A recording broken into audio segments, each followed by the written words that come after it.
Hello and welcome to Speed Gaming Weekly Super Metroid and Link to the Past Randomizer Community Race. Today I will be your community user Ria, uh, and we'll have Blessingham and Blue 7-7 normal logic with spoiler line, meaning that for the last we've been holding on for the last 15 minutes as they've had a preview to this spoiler log to where all the items and the oh, my logic. Oh dear, my audio.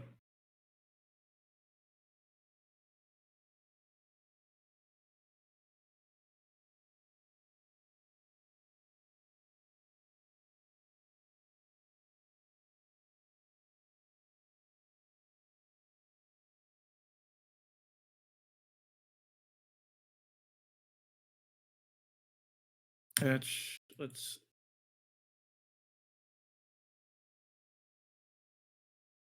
try a little louder. How is this?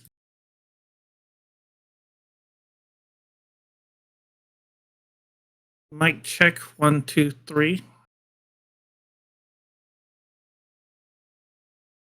All right, sorry about that. This is a new microphone setup, so I'm still kind of configuring it for various setup. It's been a while since I've been on Discord. In case people have missed it earlier, I am User Ria. I'll be your commentator here for today of this week's Super Metroid Link to the Past randomizer community race. As it is, as you may have saw before, it is 774. So we're doing all 7 dungeons and 4 Metroid bosses, along with Ganon's Tower.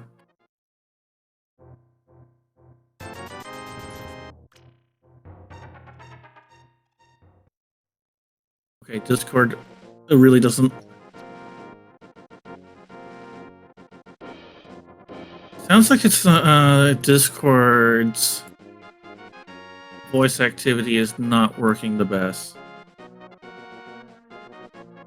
If it's assuming it's on my end.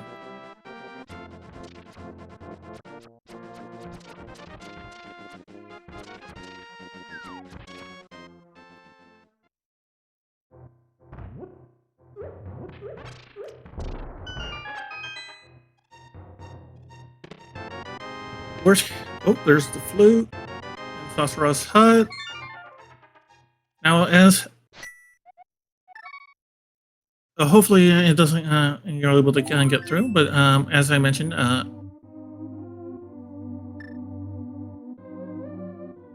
we do have this is a spoiler race, so all the runners had a preview into the spoiler log, so they already have a good idea of where all of the key items are. So at this point, it's less about finding the items and more about who comes up with the best routing for all of the items. As you can see, all the runners have found the flute early on, but we have a pretty early divergence with Blissingham going towards the village after picking up that flute, while Farfalute decided to go ahead and do Eastern Palace. I'm glad to hear the sound quality is pretty good. It is a Yeti now. Oh, we have a lantern in the village jail.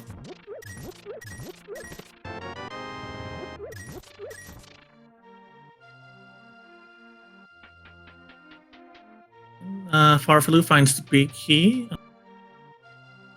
Now, one potential issue that might come up for these runners, although I'm sure these two runners are skilled enough that it won't be too much of a matter, is that since they already know where most of the key items they are going to be at, it's unlikely they might not find enough safety items for them to make this a comfortable completion. Wow, the village well seems to be kind of loaded. I think we saw a cape, super missiles, a spearing ball.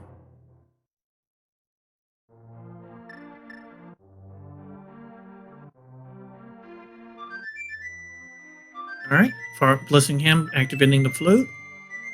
Farfalu getting the mushroom from the Eastern Palace big chest.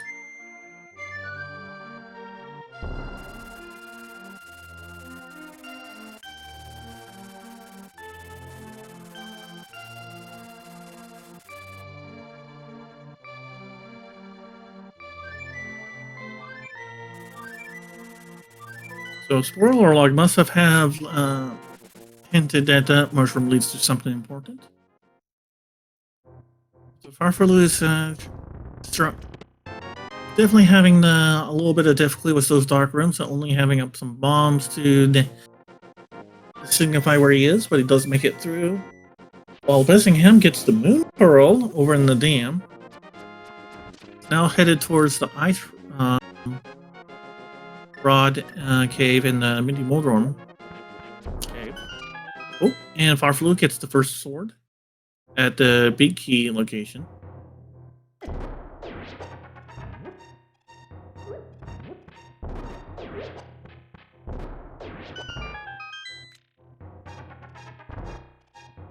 That will give Farfalu a little bit easier time with the Moldrums, but there's a shovel inside the mini Moldrum cave. And another heart. We'll see if that if they follow up on that shovel. See if it's a value. Oh, there. Bellingham is skipping the ice cave, so it must not have anything of value or of interest. Oh, excuse me.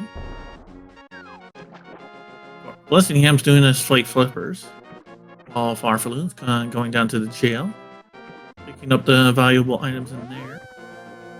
Which I believe was the lantern. And some super missiles. Some more E-tanks. Some money. Blessingham going into the witch, doing the waterfall fairy check. This is not in logic, but they do have Moon Plural, and why not? And there's Speed Booster. Alright, looks like Blessingham is doing a saving back at Link's house.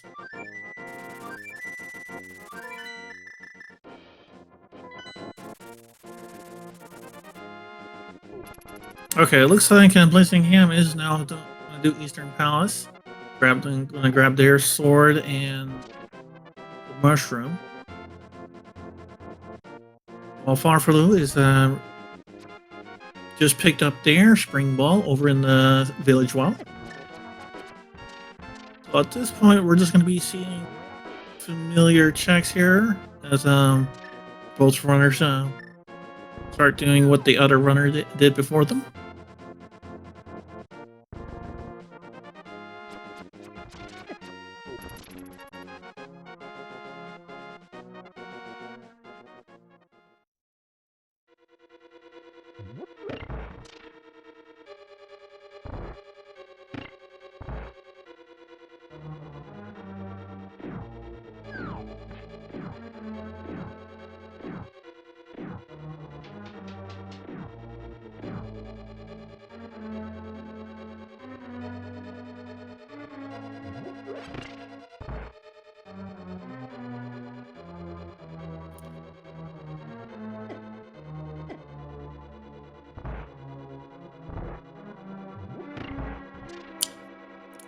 It remains to be seen if this is a how good of a seed this is.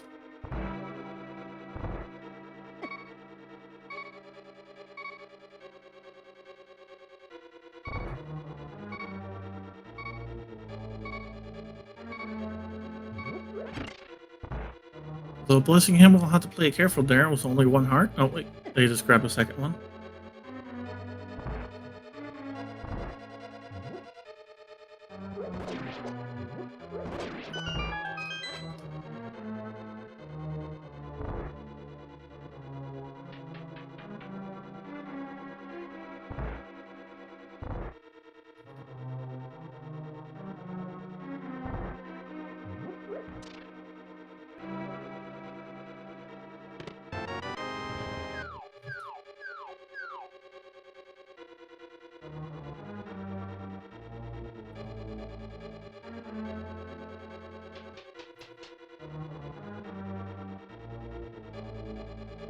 Oh, looks like we're going to get some new checks here soon as Farfelu is headed towards the castle here. Bellingham having a much easier time within the dark rooms of the Eastern Palace, having the lantern much earlier. Farfelu gets some arrows from a tree pole. Let's see what the uncle has.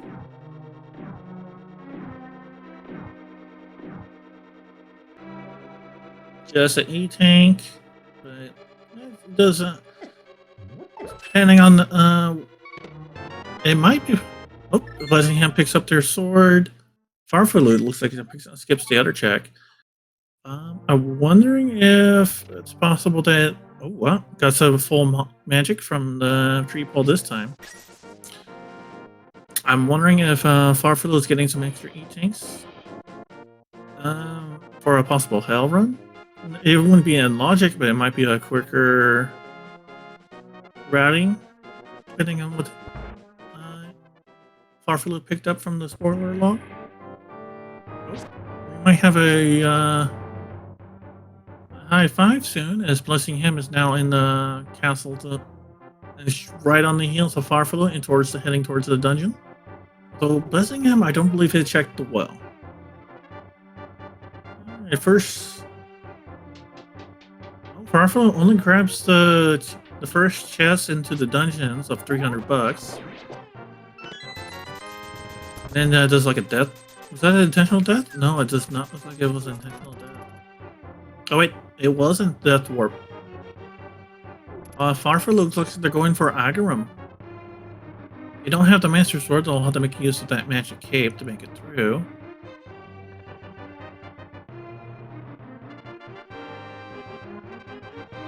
While Blessingham is headed further into the dungeon, Farfelu is headed up Castle Tower.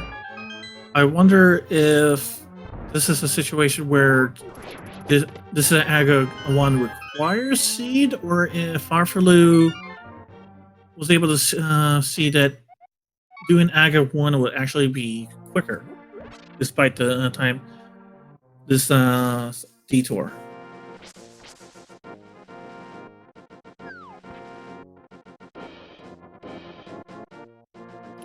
Blessingham's done in save equated is headed back towards the castle.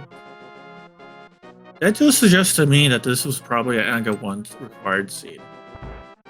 Maybe they're either for Dark World access, which since they do have more, or alternately to the Lumberjack cave. Although they do need boots for the Lumberjack cave, if I remember correctly.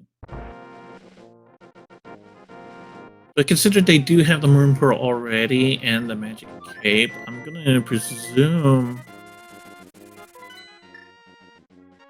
this is for Dark World access.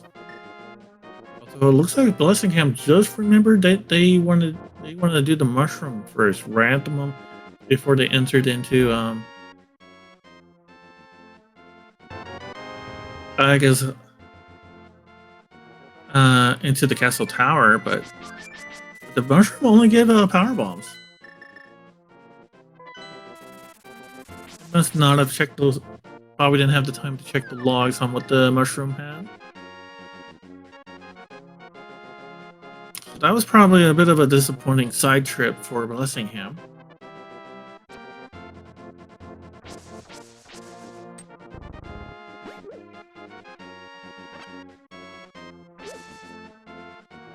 Alright, Blessingham is now checking the uncle. Probably gonna grab that E-tank. Farfelu has to play it careful since they only have the fighter sword when you normally have the master sword.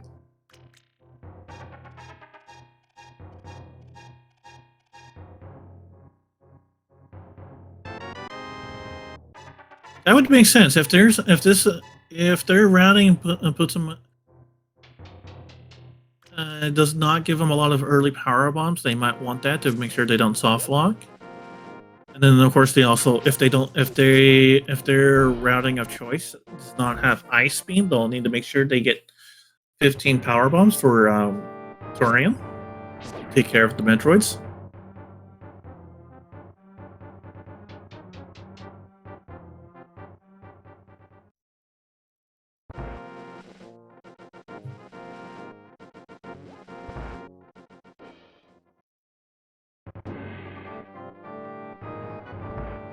So I suppose this does put Fireflu in a position of a nominal lead. On the other hand, Buckingham does have a little bit more information, so we'll see if Farflu does follow up on that mushroom in a more time efficient or less time efficient manner.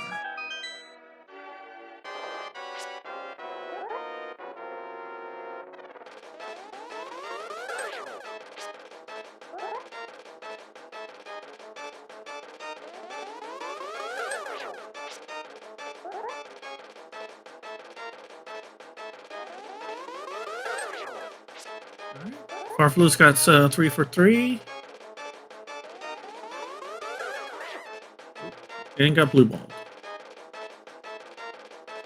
There's the lightning.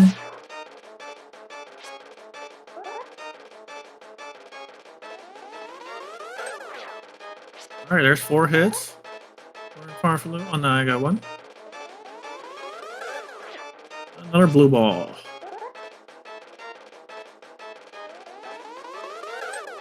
There's 5 hits, so I believe one more hit, and I got 1 should be done for Farflu. And there we go. Farflu is on their way to the Dark World. Listingham is still playing catch up. Looks like they're in the dark room portion of the castle tower.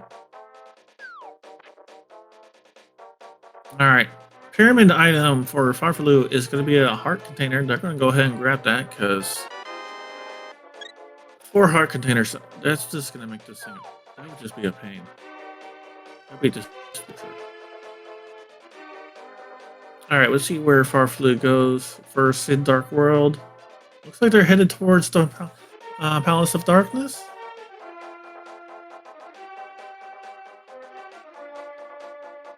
Red Catfish is probably it. With Catfish being such a faraway check for a single item, I wouldn't be surprised if our runners had took a look, see if Catfish was a item of interest, so they know how to make, so they know ahead of time if they need to make that large detour or not.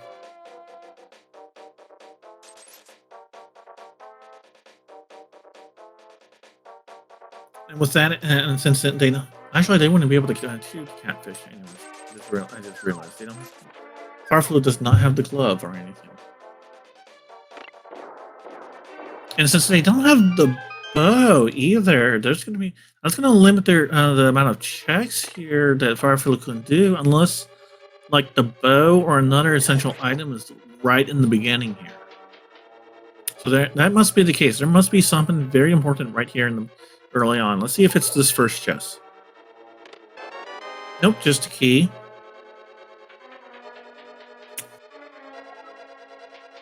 And while the Farflu makes their way to the deeper into Palace of Darkness, Blessingham is finally made up with Aga 1. And, oh, I didn't know you can actually reflect the blue balls. Unfortunately, that's not what takes down the Aga. Need the big energy orb.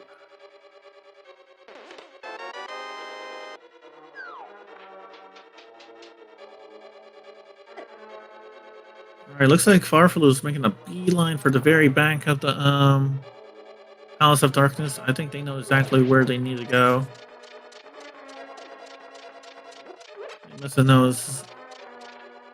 I'm sure they have it written down right there in the corner. Up there's the morph ball. There's our progression.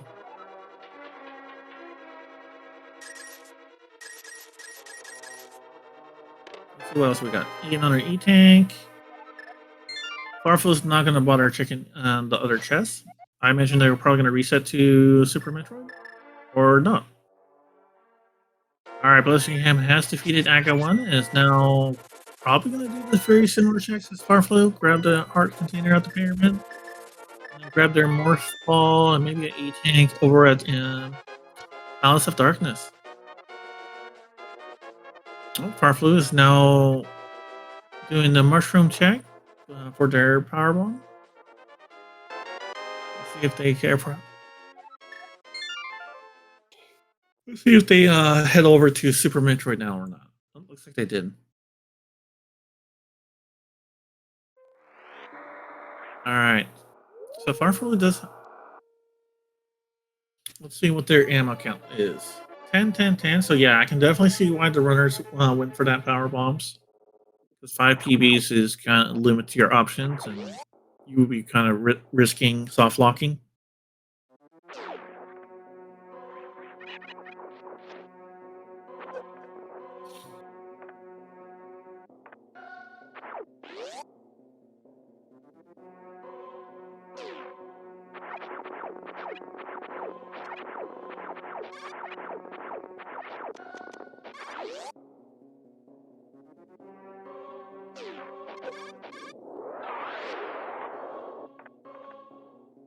Oh, there's the bow at the old Mother Brain location.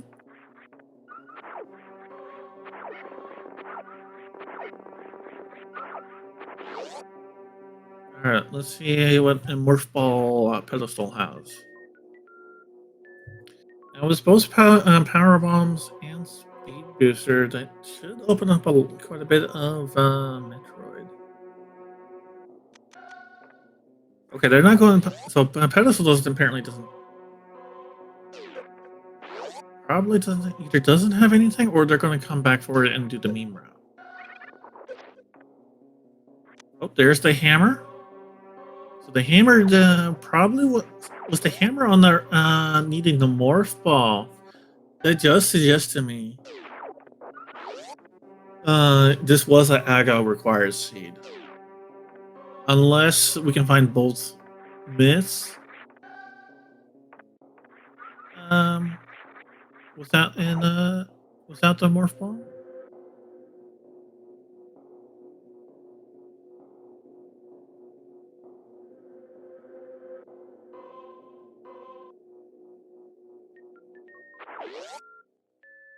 Yep, Buckingham down bottom with the E-Tank. Looks like they're going straight to Super Metroid now. As soon as they picked up they got their morph ball. Although this does leave them with only 2 E-Tanks.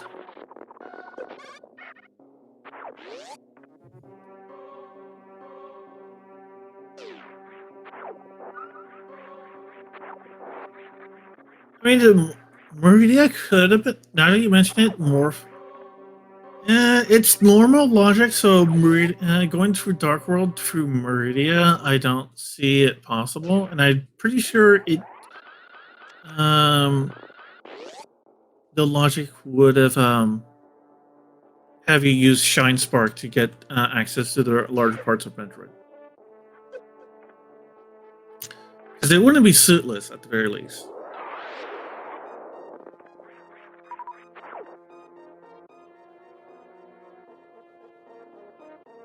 Okay, so it looks like Farfel's doing a Shine Spark across the moat.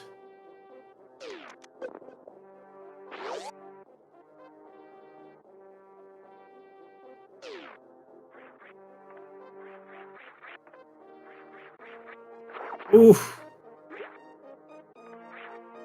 So it looks like in order to conserve energy, Farfel is electing to just jump across the gaps, which takes a little bit of finesse if you're not used to it. You have to make sure you don't jump too high, otherwise you bonk and fall into the water, which you kind of did on the first try there. Blessingham picks up their hammer. So I mentioned they're probably going to be on their way to the wreck ship. We'll see why in the moment here shortly, I imagine. Alright, Farfelu picks up magic powder and spooky missiles. Oh, okay. And Blessingham picks up another E-Tank and Morph Ball Pet, and Red Divergence. Blessingham elects to go the meme route.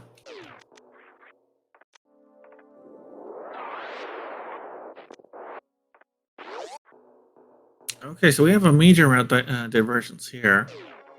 Blessingham's going to find a lot of checks here over in the Green Brinstar. Well, Farfelo has a dangerous Phantoon fight, although if Farfelu is used to PKRD, this is actually generous. Pretty sure they don't have this many E-tanks for that.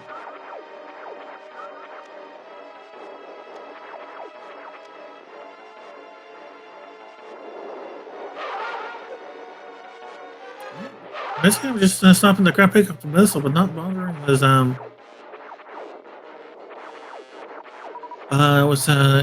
Mission Impossible or any other tricks of that room. Although that was a very nice speedball to get through the Tora to avoid falling into the gap, and then using that speed to get through the breakable wall, and then keep maintaining the momentum by going into a morph ball. All right, so Blessing him picks up Drew attack over in Brinstar Reserve. That would this early in the game. That would be very helpful, not just for Norfair, which obviously is where it does the most good. But this early in the game was still using a pea shooter. I mentioned that Drew attack is going to get a lot of benefit. They also find a bottle on their way out.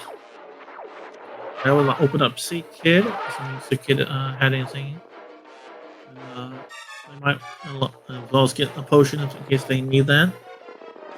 And just as I say that, Farfelu has just killed off Phantoon, so that's our first boss kill of the run here.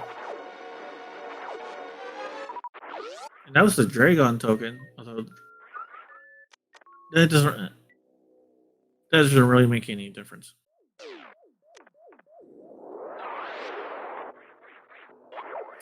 Although all the boss tokens, Metroid boss tokens, are kind of interchangeable, since in order to wake up the wreck ship, you still need to kill Phantoon regardless.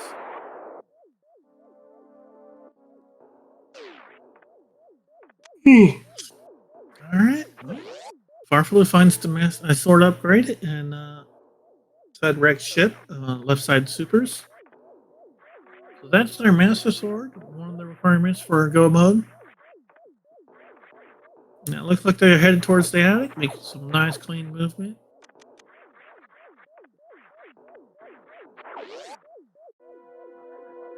Blessingham's is on their way to the wreck ship. Let's see what strat Farfelu does for the attic. Looks like it's a power bomb ammo strat.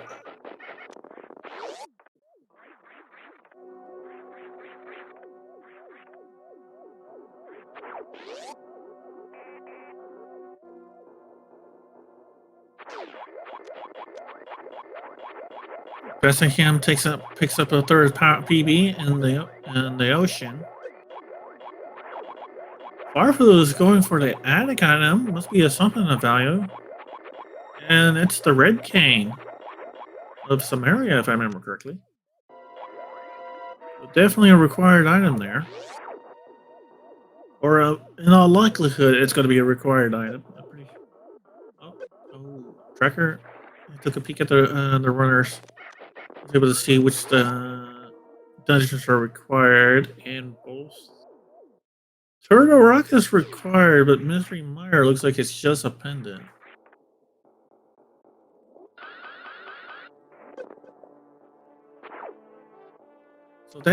Turtle Rock being required also means we do need both ice and fire on. Oh, there's a second bottle for Farfelu.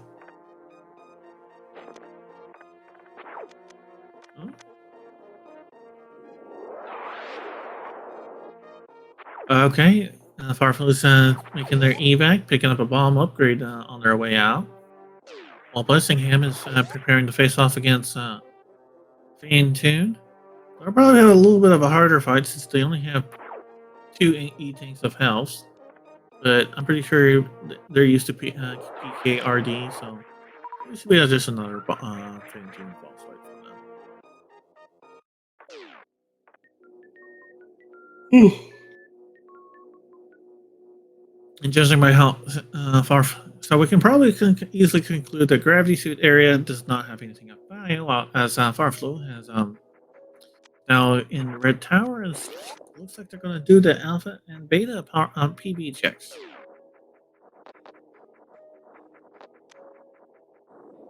And I think Farflu is going by muscle memory because he could have just used screw attack to kill them. Oh wait, no, that was Bessingham that got screw attack. Excuse me.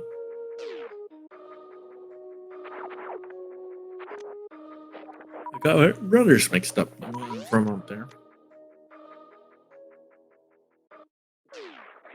All right, Alpha PBs is our mirror. I think muscle memory hits Farflu again as they did lay down a PB to open up the other item behind the Alpha PBs, but they didn't bother to actually check it or pick it up.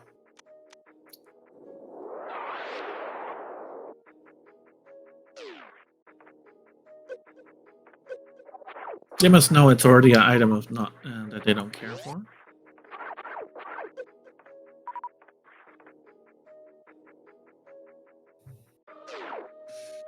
Ooh, Farflu has to be careful. They only have 37 energy. They might actually take the floater's refill just to refill on energy. On the other hand, they are low on supers, but they deem it better to be safe in this case, as Farflu takes up the floater's refill at the bottom of Red Tower.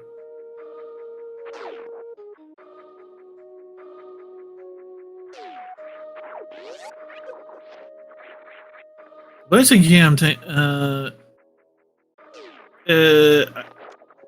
okay, so on one hand, Bessingham had a bit of an easier ag making use of screw attack, but then it looks like they almost forgot that they must have forgot their little bit of research that the attic has the Kana Samaria. Well, thankfully they remembered just after opening the door, so they're going back into picking that up.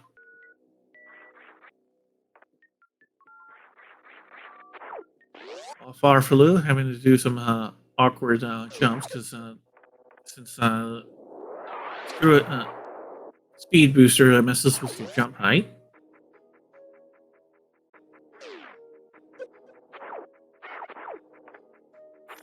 But has this successfully made it their way into Craig's lair? So Farflu is in a very bad ammo situation right now. They have a good 5 supers is okay, but now they need some missiles for to do the Craig quick hit.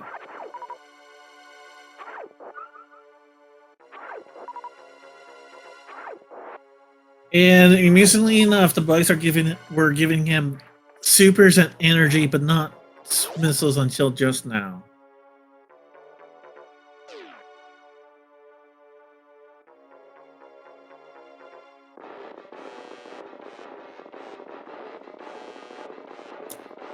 Always what you don't need, isn't it?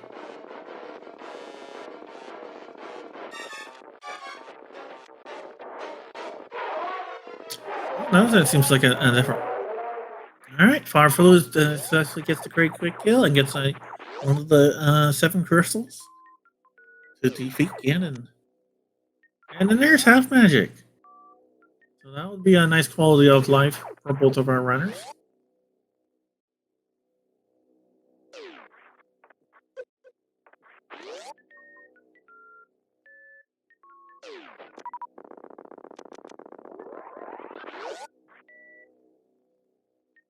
All right, Blessingham picks up their mirror, and they actually checked the other item on enough PBs, and it was just 20 rupees. So that definitely explains why Farfaloo decided to nope out on that. And then Farfaloo decides to not check Craig E-Tank, which I'm guessing was not something that they care for.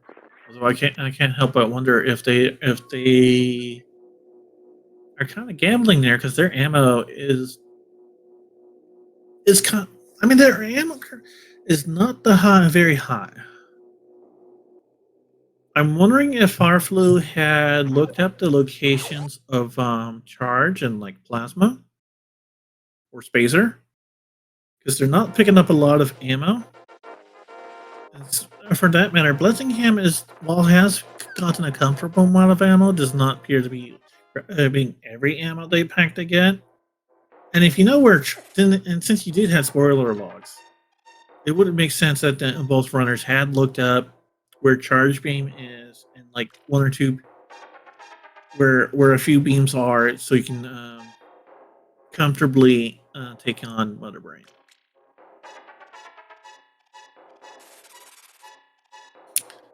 All right, Blissingham has made their way into Craig's lair, having a bit of the same issue that Farfelu had with speed booster messing with jump height.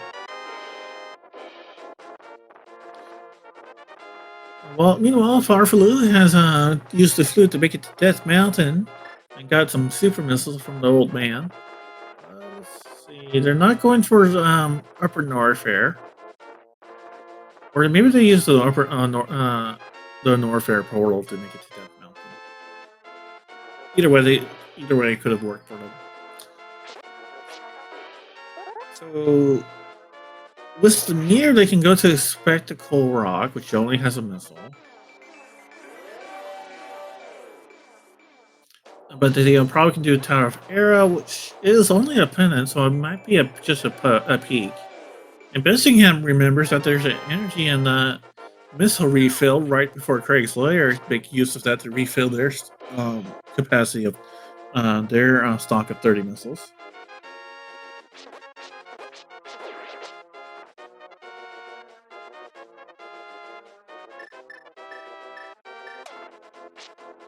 I thought I said refill room. Alright. I just remembered that Farfelu has a... Oh, it looks like a Farfelu... just remembered they don't have any of the items. Or what are they doing for that potion? Is that why they used the flute to go...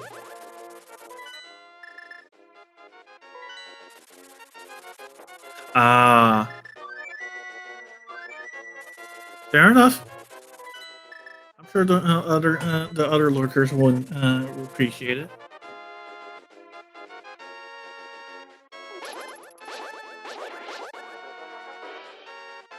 It's not that any gloves or.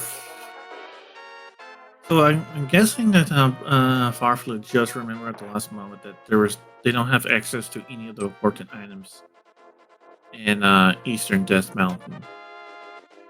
I'm pretty sure there's a few checks they can do, but you don't have the glove, you don't have the hook shot, don't have the mints for Dark World access. Yeah, not many checks you can do.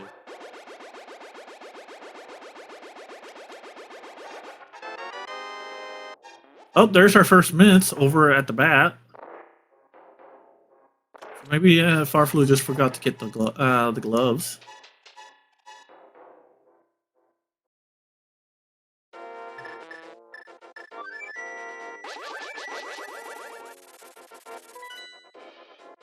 All right, Blessingham makes their way to Death Mountain.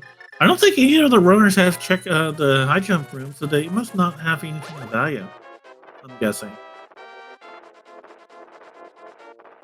Either that, or they don't have anything of value yet, and they're just saving it for when it's more time efficient to go there.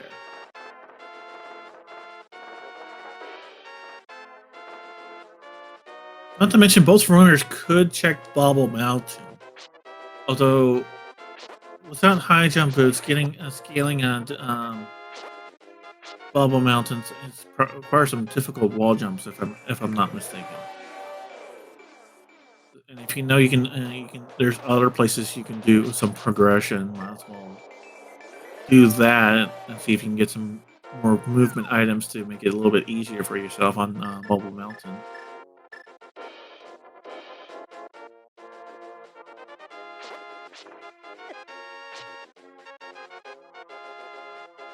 Yeah, 75 rupees, probably not that important, especially if you know that Zora does not have anything of value at this point. If assuming the runners do know that Zora doesn't have anything important, the only place money has is just buying some potions, which can be important, but you don't need a ton of money for that.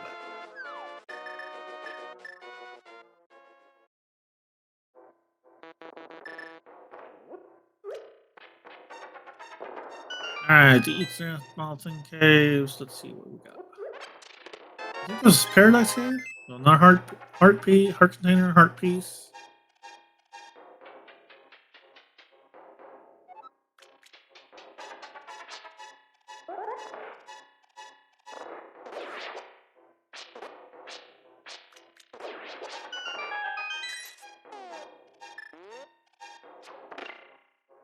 Let's see what we got. $300. Heart piece. And there's our mitts. And then Farflu nopes out of there without checking the other two, the last two chests.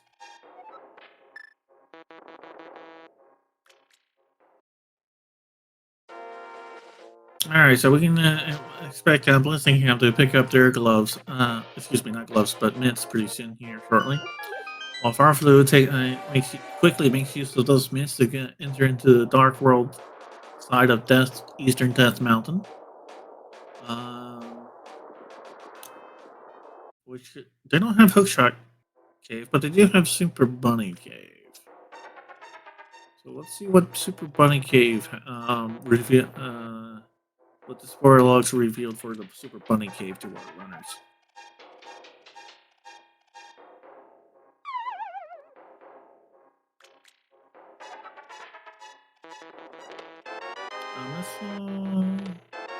And then there's her Varia suit.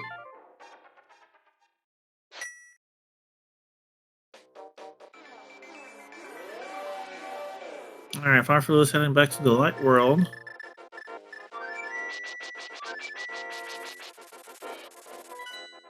Let's see where they head. Okay, they're heading back to the light side of Death Mountain, while Westingham is in Paradox Cave on their way to picking up their copy of the mitts.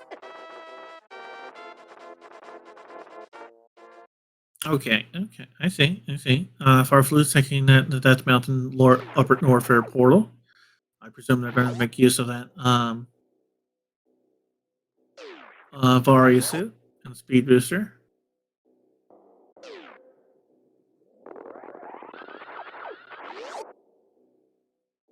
Let's see, are we headed towards Croc or Bubble Mountain? It's Bumble Mountain.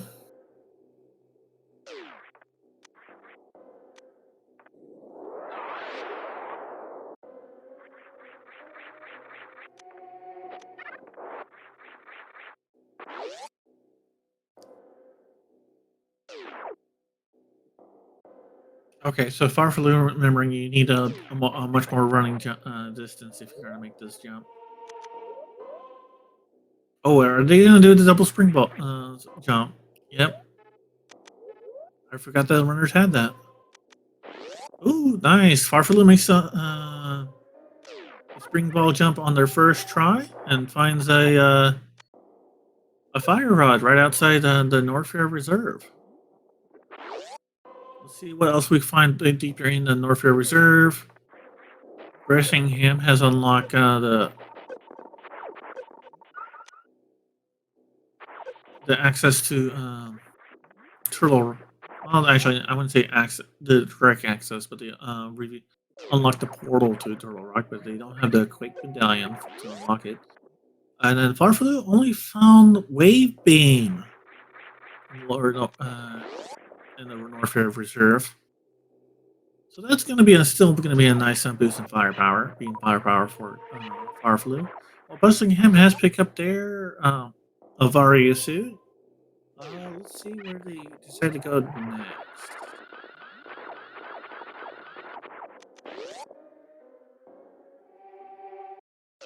Okay, it looks like they're gonna head. Oh, Blessingham's going to Misery Mire. While Farflu has picked up Space Jump over at the Speed Booster check. Well, that will definitely be a big boost to Farflu's mobility. Blessingham is checking the Misery Mire hut on the left. Misery Mire is in theory not a required dungeon, but it might have progression inside, or maybe the green pendant has a progression. Or maybe worst case, the sword pedestal has progression though. That'd be kind of unpleasant. And Farflu picks up another sword upgrade on the wave double chamber or wave missile. does not. Farflu does not actually check the wave beam room, so it must not have anything of interest.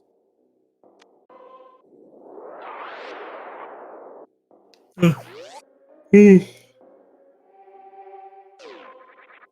and Bessingham has elected to go to use the Mystery Mire portal to hit to pick up the Spazer beam in the screw attack location, and then making use of that spring ball to double jump to make the screw attack escape.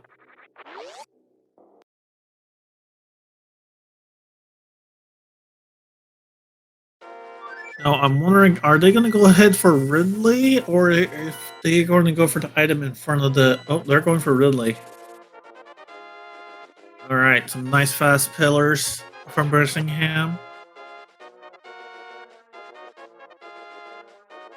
Although they don't have high jumps, but he does have screw attack, so Birmingham's going to have worst room in the game is not going to be too difficult, as you can just they can just screw attack all three of those space pirates. Meanwhile, Farfalu has made use of the village portal and is now entering the Thieves' Town dungeon.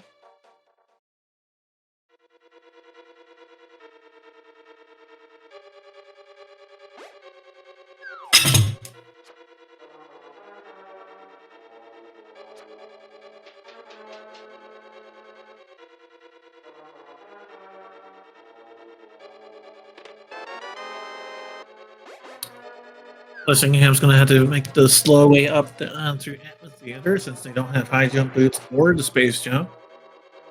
Farflu looks like he's making the beeline for a chest they know has progression. They're probably making. I'm guessing they're making a beeline for that big key chest.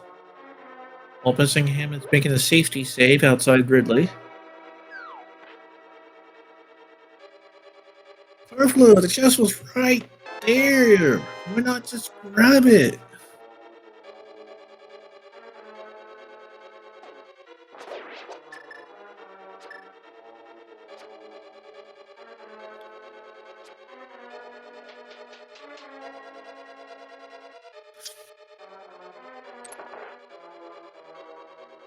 Alright.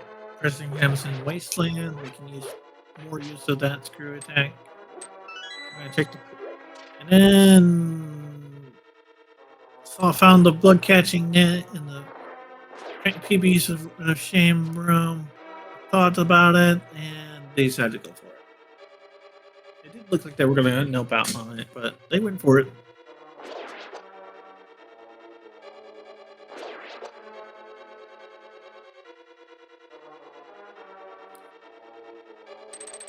Bessingham unfortunately having to use supers on the metal space pirates to take them out. Looks like their timing was slightly off, sadly, for their shine spark to kill them. Meanwhile, Farflu is preparing Thieves' Town dungeon, which is a crystal dungeon, so it is required. Getting prepared and making sure that the boss room has plenty of sunlight.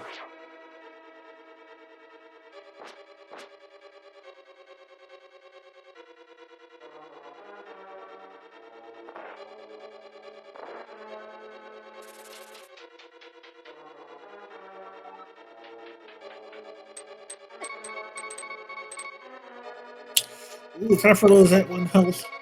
Play it careful. Saved by the magic powder and using on the magic anti-fairy for a quick heal. Bessingham facing off against Ridley. They have 30 supers. Came in with 30 supers off a quick farm. This should be a quick fight if they don't miss any. If they do, they should still work out fine as they have lots of missiles there. So this should be a really quick Ridley fight here for Bessingham.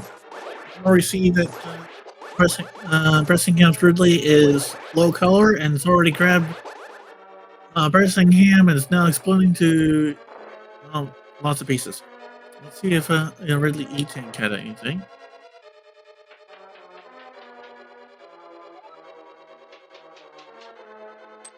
Ooh, hook shot for Bessingham.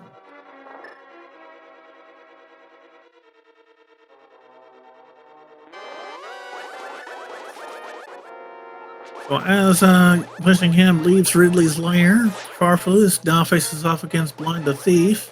Already taken care of the first head, now facing off against the second head. There's 2 heads down.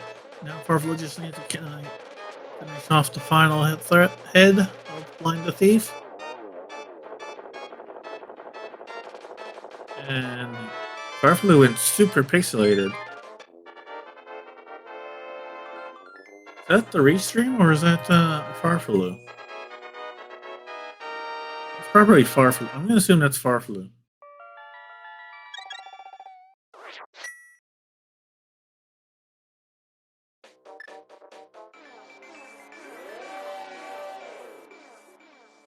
Which is and what's weird is that it looks like Farfalus' character still looks fine, but everything else is pixelated. Okay, now everything's working for Farfalus. I guess maybe it was like some sort of graphical glitch for Farfalus.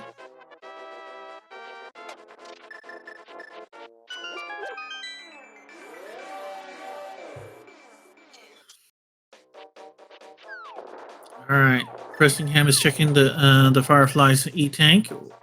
They're going to find a valuable ice beam there. A little bit of damage, going to make the Metroid and Turians a lot easier. You know, Firefly is now checking Hype Cave. Let's see if it's still hype as it was in the past. PB, art piece, high jump boots. I consider that kind of hype.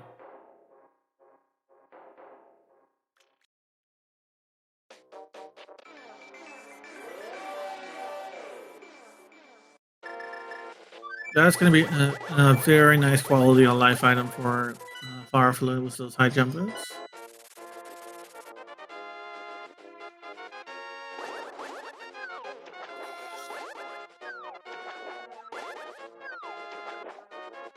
Oh, pause during the blind text. So a bit of a graphic. So apparently that causes a graphical glitch. Okay.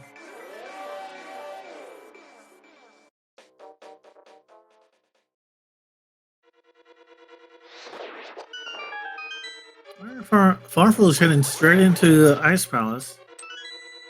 While Bussingham finds a book of Madura. I think it was the Franker Museum room? I forget what it's called. On their way out, but quickly.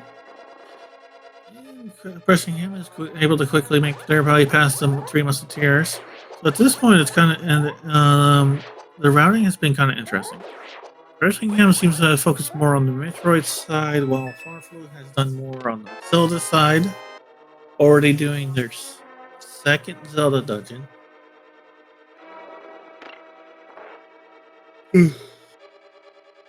Well, Bussingham's already completed 3 of 4 Metroid bosses and just picked up their wave beat.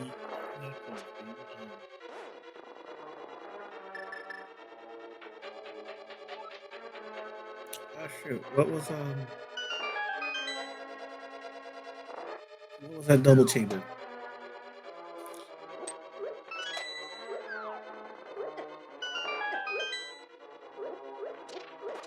All right, Bussingham's on their way to in Speed Booster to Speed Booster room to pick up their space jump. Farflu is picking up the beat key to ice.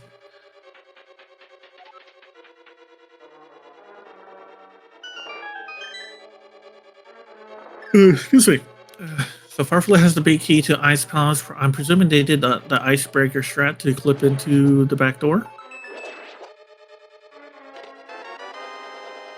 Oh, there's a compass. Alright, Blushingham about to pick up their fire rod. And I'm sure they'll pick up the wave beam here shortly.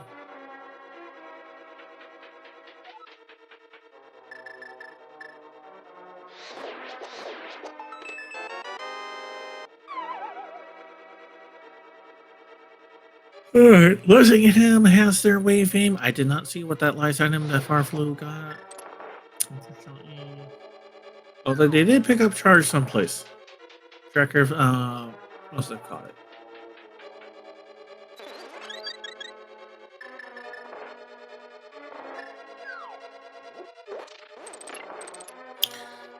Farflu skipping the Ice Palace puzzle. Maybe you can use some of that a little bit of King Samara.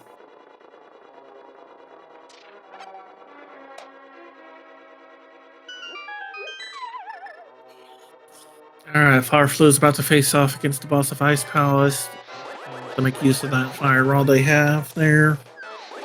Bissingham has taken the upper Norfair portal. Let's see where they decide to do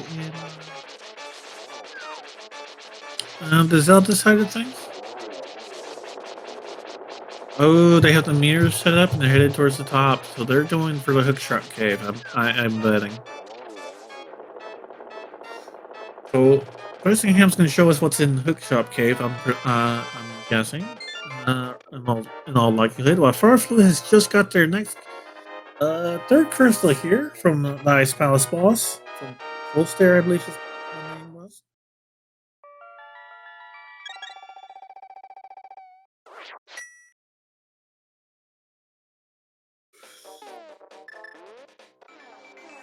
Oh, Bussingham's gonna check in the Ether tablet and making use of that book of the Medora. Let's see what they get. And they get boots. Bussingham can now run. Run fast. And Bussingham decides to go into Tower of Era. It's a pendant dungeon, so I imagine it must be one of the item chases they is either progression or just something of useful.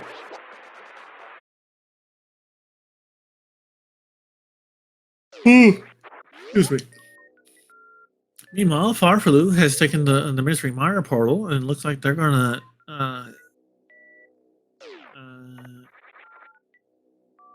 do their Ridley fight and pick up their hook shot.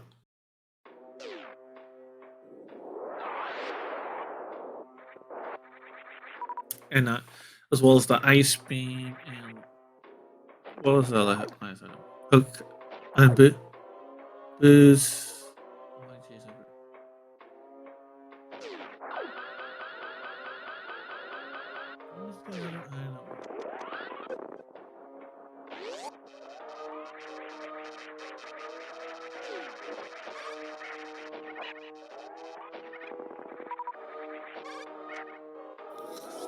Oh, Bussingham just go running past those chests. Like, nope, no, don't have time for him. Just running through. Could only presume that they weren't of interest.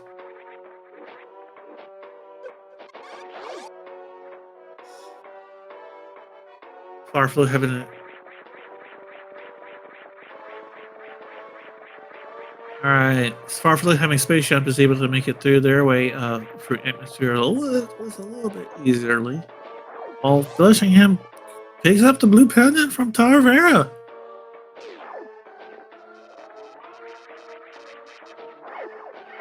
Did the whole tower just for the pendant. So either Bussingham made a mistake somewhere, or this is a Pentasol seed. I suppose we'll just have to wait and find out to see if this is a pedestal check, or if Bussingham made him got his notes wrong, mixed up.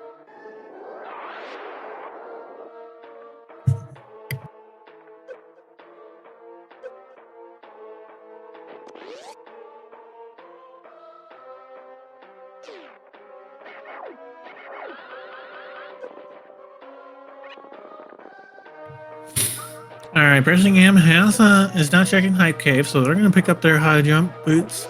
Farflu has success Shine Spark both of the Spinal Space Pirates, so they're speed space jumping their way across to Ridley's lair. Farflu unfortunately doesn't have quite as many supers as Bussingham, only 15 versus 30 that Bussingham has. However, Farflu has Is that charged wave plasma? Yep.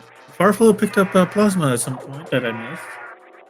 So charged wave plasma, offhand, I don't know how much damage it does, but I'm pretty sure it does quite a lot of damage. Probably wants to make use of the super set. Oh, plasma was in Thieves Town. Okay. Well, that definitely was a nice boon there for Farflu. And Blessingham has picked up the Quake Medallion from the Bombus tablet. And that is required for Misery Mire and Turtle Rock. So for Green Pennant and one of the... Is that the Metroid token? Yeah. Turtle Rock has a Metroid token.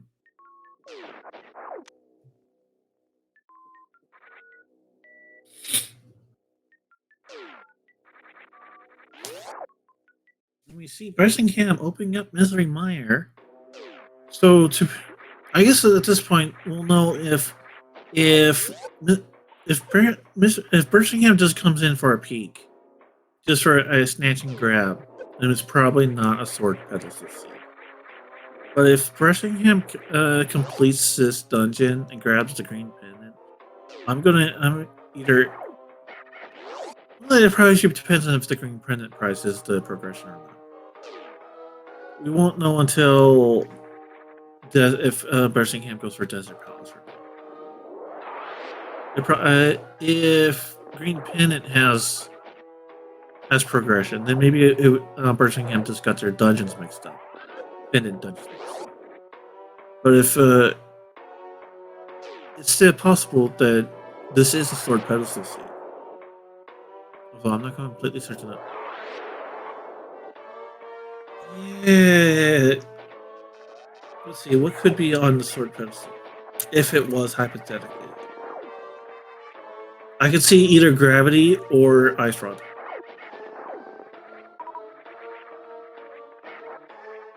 Maybe flippers.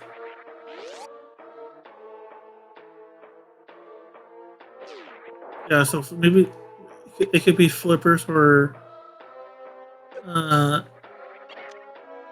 gravity suit or ice rod locked behind on sword pedestal. But we'll have to wait and see if that really is the case. If we have a evil seed like that.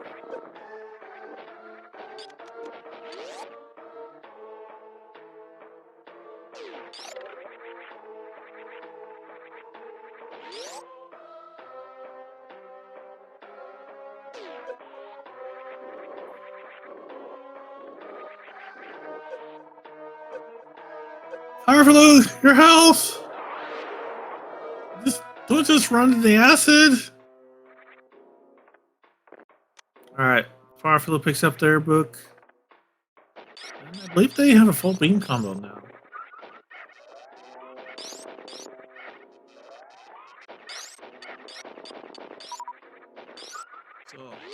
So Fireflu at this point is not locking in firepower, despite the lower missile ammo count.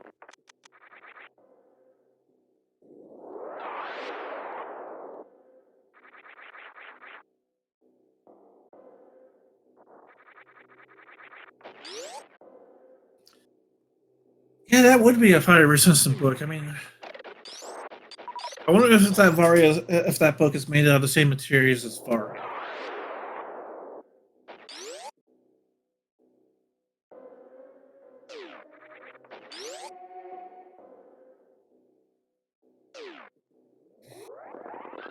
All right, so Farfaloo headed is back in Upper Norfair. Are they going to head back to Zelda? Yep. All right, Farfaloo's back in Death Mountain. Birchingham is working their way through Misery Mire. Looks like they're almost their way to the boss.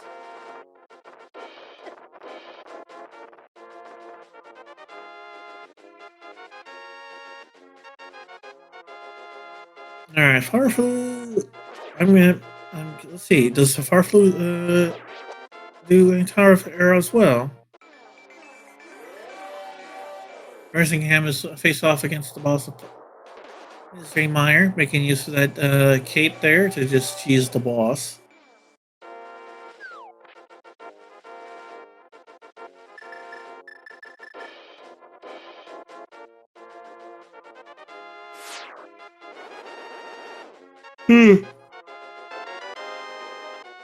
Alright, Farflu has picked up their boots from the ether tablet, while Birmingham, at almost the same time, picks up the green pendant. Oh, Farflu has entered the tower.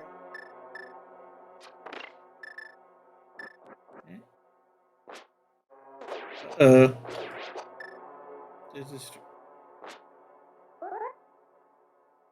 did the restream disconnect? Oh, no, just a slight hiccup. Oh, I think this is a pedestal seed. I think that we have our confirmation. This is a sword pedestal seed. We have Farfelu doing the blue pendant Taravera. And we have Birmingham in the Desert Palace for the other glass pendant.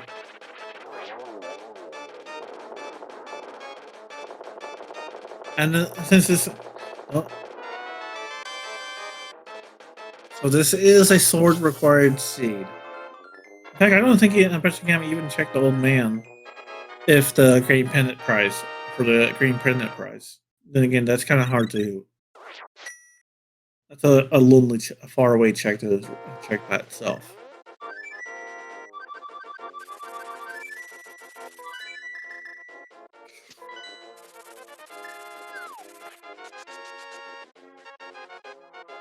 Let's see, Farflu is headed for the swamp area. Are they going to pick up their quick medallion?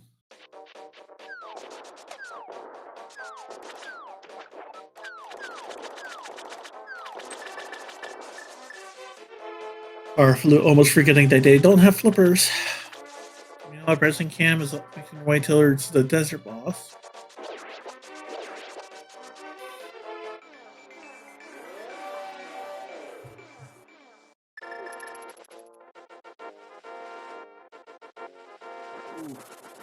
Cam takes a laser to the face while Farflu gets their quick medallion. So at this point, I predict they will make their way into Misery Mire as well.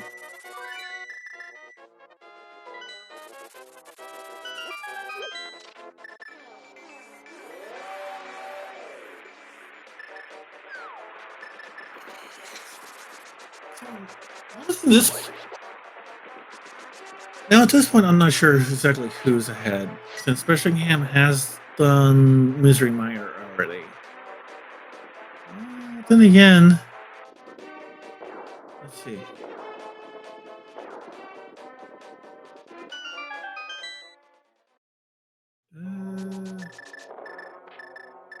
Alright, Birmingham has the final pennant, so we're about to get a sword check, a sword pedestal check. Now, at this point, in terms of bosses' kills, actually pretty even here. Yes, both of our runners here have the same 3 Metroid bosses killed, with only Dragon remaining.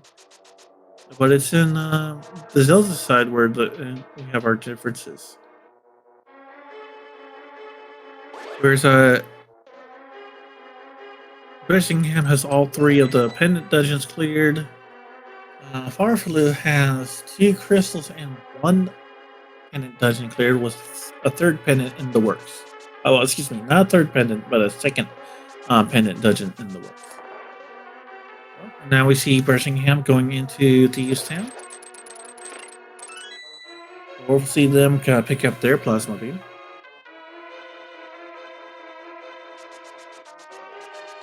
Let's see. Let's see. Oh, there's our plasma beam.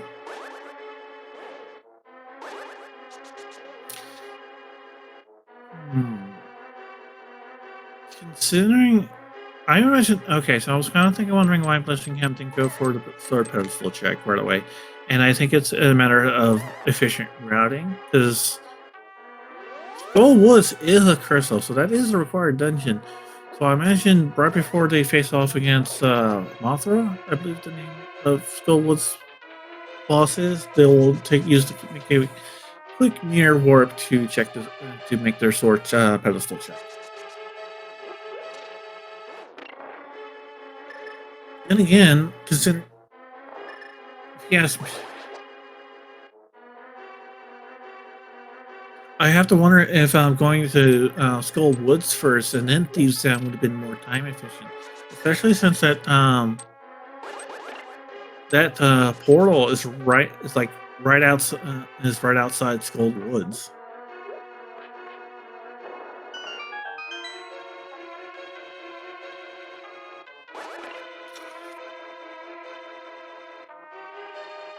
Mothula? Is she Moth? She must be Mothra's sister.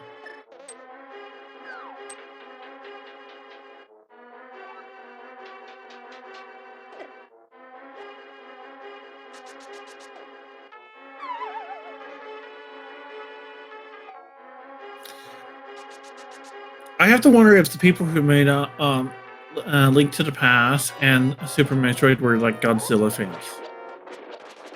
Because I mean, Mothula, that's practically Mothra. And if I remember my trivia correctly, all four bosses in Super Metroid use Godzilla monster sounds.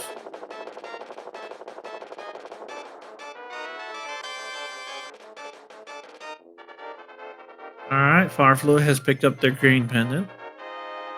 While Bressingham is about to rescue the suppo- supposed maiden in the basement.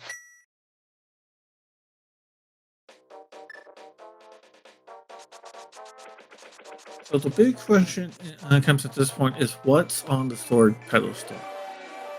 Farflu's on their way to doing Tether Palace, while Bressingham is about to face off against Blind the Thief. So if it's Gravity Suit, that might push our runners to go towards Dragon. On the other hand, if it's Flippers, then you would probably see them going towards Swamp Palace. Or Ice, and if it's Ice Rod, then actually it kind of then Ice Rod would push him towards Turtle Rock. That still has they still have a bunch of other dungeons they can do. Like they can do Eastern Palace and Pod to get better. So the real question is, what's the most efficient routing for the last um, dungeons?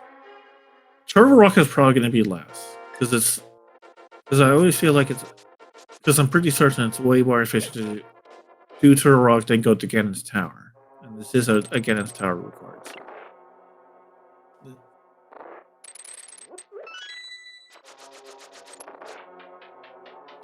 Eastern Palace and Pod, obviously, they'll probably do right next to each other. So the question becomes, when do they do Dragon? And then when do they do Swamp Palace? Swamp Palace. For both runners, although Blushingham also had to fit in Ice Palace.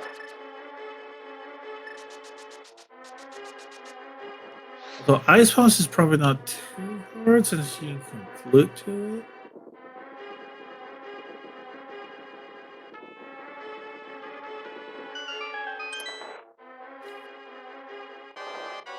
Okay, we're about to have a double boss fight here as Brishingham is getting really close to Mothula's door while Alarfarfalu faces off against I think it's Landmaros, the boss of Desert Palace. Oh, they're already dead. Alright, Farfalu has their 3 pendants.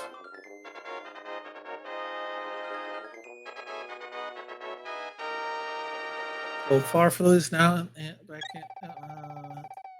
tied in boss kills with Bressingham, although Bressingham is now facing off against Mothula, so that's going to change real soon.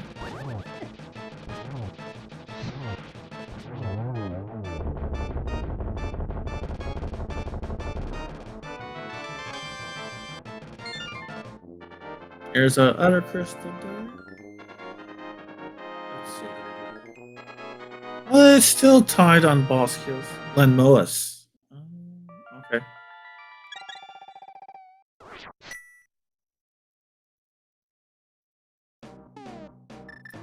Alright. All right, let's feel free to start stating your guess on what's on the sword pedestal. It's gonna be. It has to be either flippers, ice rod, or gravity. I'm thinking flippers or gravity at this point. It's ice rod. Oh my gosh. Ice rod on pedestal.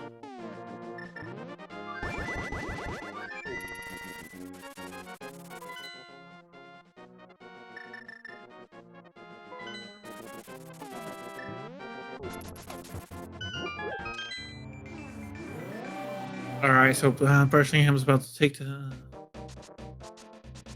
Gonna... Oh, that would be pretty evil. Turtle Rock having flippers and then Swamp has gravity.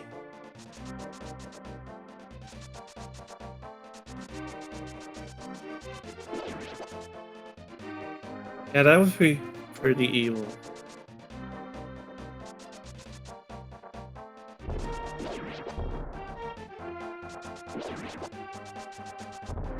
Or Turtle Rock flippers, or Turtle Rock has a gravity suit, and then Dragon has the flippers. Could be the other annoying matchup chain.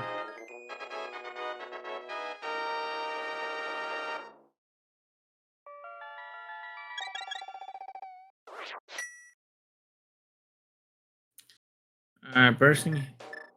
Alright, Farfield has defeated Mothalas, and they're not going to grab their ice rod from the pedestal. While Burstingham is back in pod, I'm presuming they're going to go ahead and do an actual clear this time.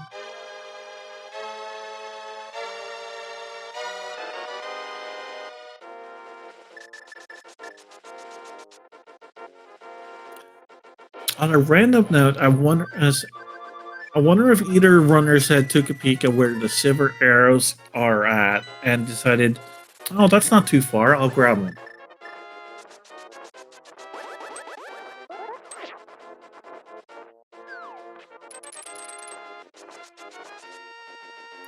Yeah, I'm really wondering what kind of quality of life items they looked up on the spoiler logs.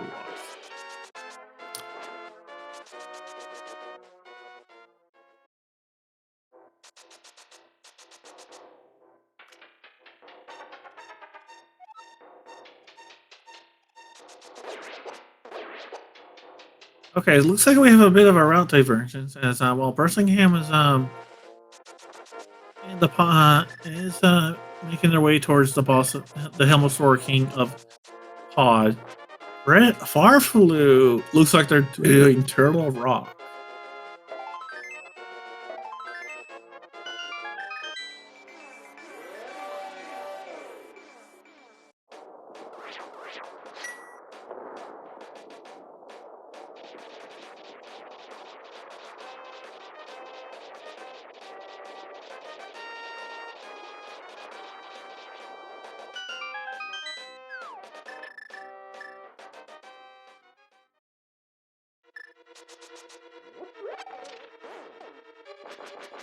Alright, let's see. I guess now we get to see just how. Now, since Farflu decided to go straight to Turtle Rock, I'm wondering uh, if chat called it that we have a bit of a chain going on here.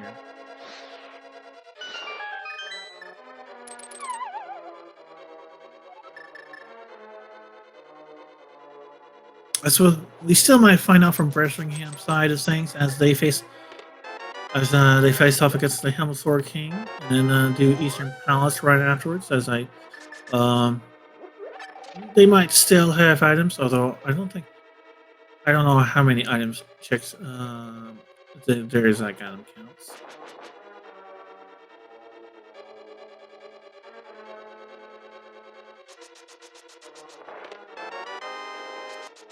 Alright, Farflu picking up that big key for Turtle Rock.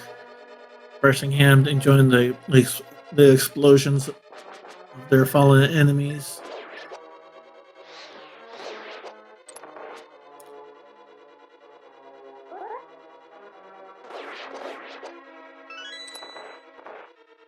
Alright. Alright, Birmingham has another crystal, so they're gonna mirror over to the Eastern Palace now. Firefly is just getting to the pipe maze of Turtle Rock. I always get like the wrong two most these.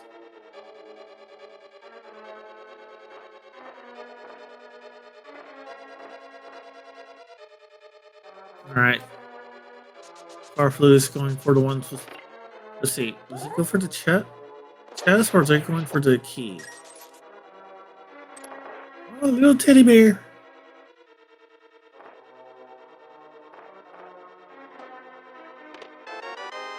Oh, there's the silver arrows. Okay, so that answers my earlier question. Farfelu at least did look up where silver arrows was at, and he said, "Yep, might as well grab them."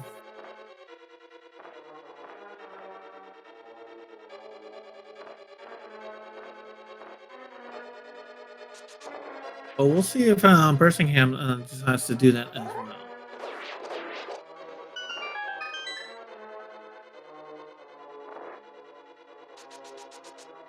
Oh, that's a good point. That might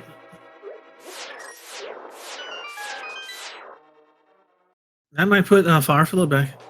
I mean, it won't definitely put him in the lead, but it's going to give him a bit of a time advantage for Farfelu to have those silver arrows for the Armos fights. And depending on if where the big key is in Cannon's Tower, that could go double for the Armos fight in Cannon's on on ice.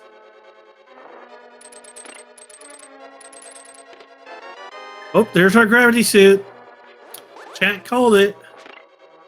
Well, technically I called it, but the idea, chat got it. As I was the one that suggested Turtle Rock having gravity suit, but chat did definitely predicted a possible chain. But the real question now is, well, is it a 3-link chain? Does Meridia have flippers? That would be semantically appropriate if Meridia had flippers. You have to go to the water area to learn how to swim.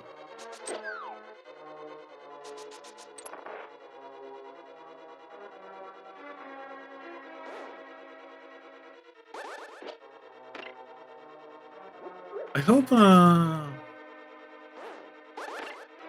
Wait, there's a full magic right before the boss, so Firefly should be fine.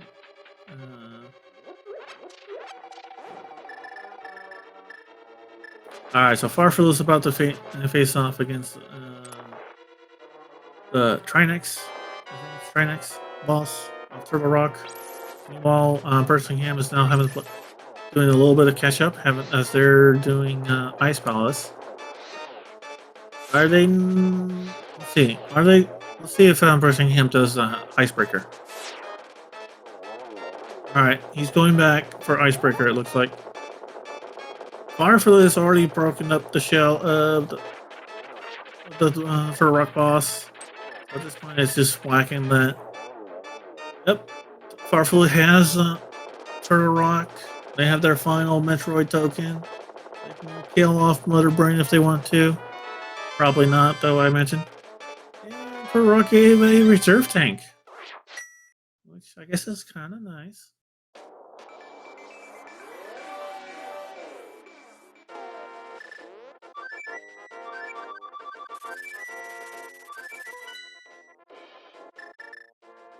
Alright, where does Farflu go next?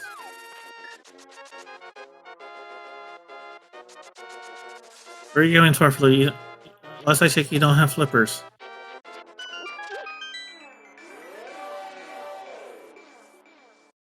Farflu, you can't do, Farflu, when did you get the... Okay, Farflu, just remember they don't have the flippers.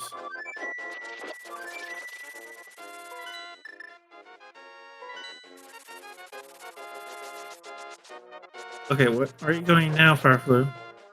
Dark World.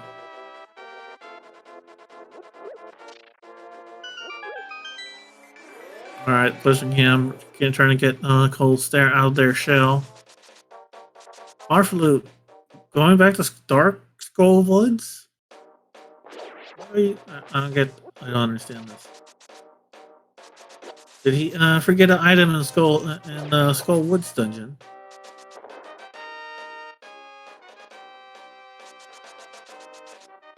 Is it Bumper Cave? Does Bumper Cave have something?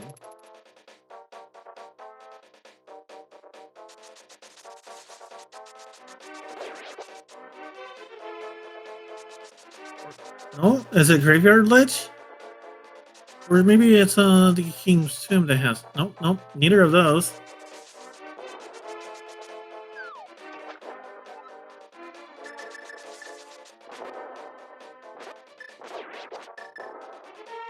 Alright, Birmingham has finished off Ice Palace.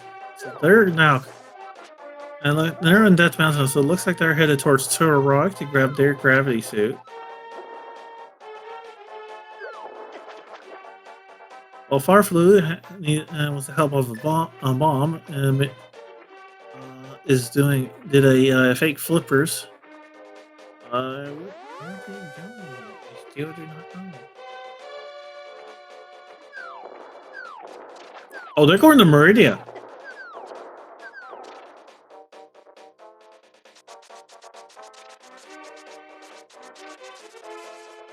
Farflu is headed towards Meridia. They were just taking a. They decided to go for the Meridia portal. Since that's like right next to the Dragon. I mean, okay, that's kind of clever. And I'll admit I keep forgetting about the Meridia portal. Unless, so that's so they definitely went. After they realized they can't swim yet. They're like, okay, let's do Dragon. And it's kind of looks like they kind of winging it on the routing, but it looks like they decided. Yeah, I think they were kind of winging it because going to Skull Woods didn't make a whole lot of sense.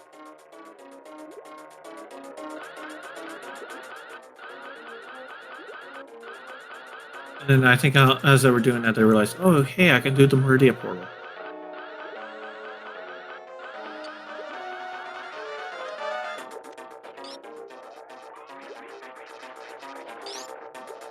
Looks like Bressingham's screen has locked up. Meanwhile, Farflu is taking advantage of their fully charged full plasma beam to make very quick work of Drayon. Let's see if they. Nope, looks like they're not going. Are you? No, wait, quit juking me, Farflu. There's the Ridley boss token.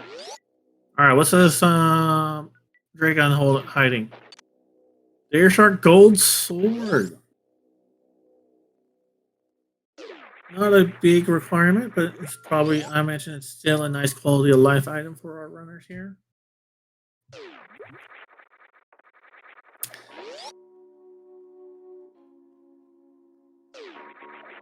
And yay, we got Birchingham's video back.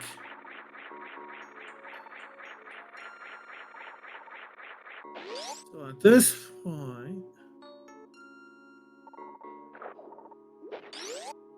Birchingham is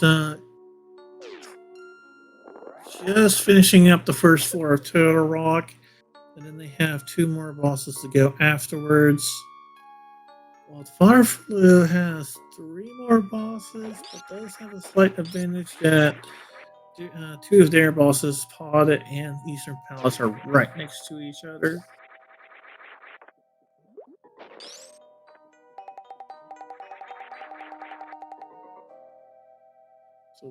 So in that regard, Farflu might be able to be a little bit more time efficient.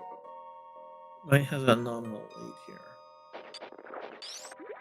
On the other hand, Pressingham is already working on one of those 3 dungeons. Oh, there's the flippers. It's in Meridia. Looks like looks like it was what I predicted.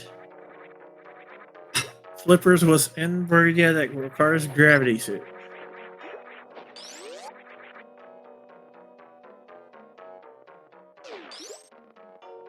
All right. So at this point, the question. Yep, that is gold mode for Farfalu at the very least. At this point, no, I imagine they'll probably do Swamp Palace and then do Pod and Eastern, maybe, or they could do it the other way around. Pod, Eastern, and then Swamp Palace.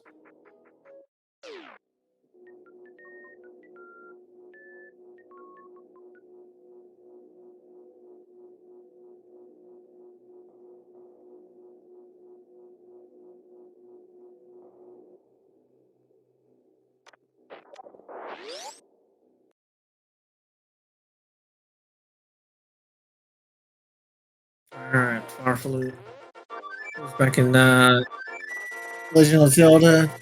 Let's see, where'd they go? Which dungeon they like to do? Okay, so Farfalu's gonna do Swamp Palace first.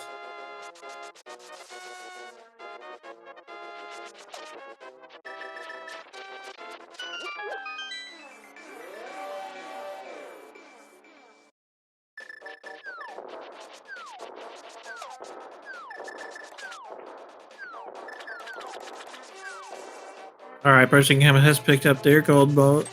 Gravity suit. So Brissingham, for Brissingham then, the rounding is going to be pretty restrictive. Because after they do Turtle Rock, they have to do Meridia, so you might as well do for the flipper, so you might as well do Dragon while you're there. And then and then pick up the flippers, and then you're off to Swamp Palace. But can Blissingham do a better routing that lets him catch up? That's the real question. What's the quickest way to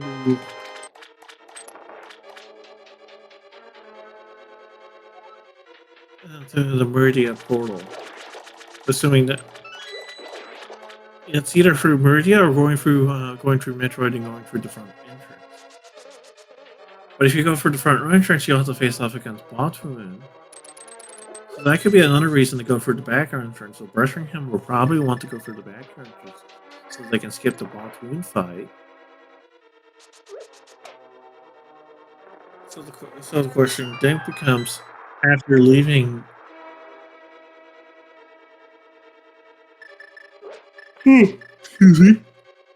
That after leaving Turtle Rock, what's the quickest way to the Meridia portal?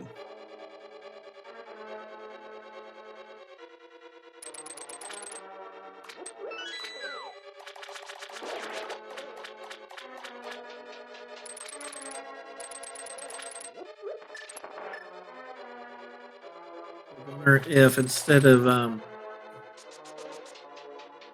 going through the going up top side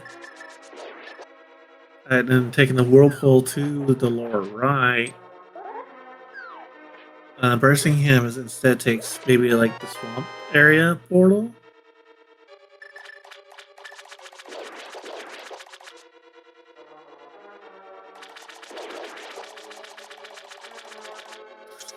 Maybe that will let them catch up a little bit. So at this point, Farfield does have a pretty I feel like has a pretty comfortable lead. They're already on the verge of facing off against the Swamp Palace boss.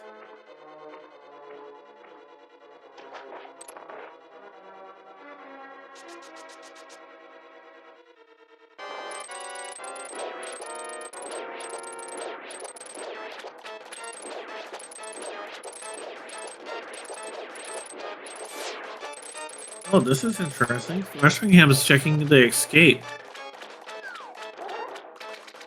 You know it's not required an item, so it must be some quality of life that he wants. X-ray.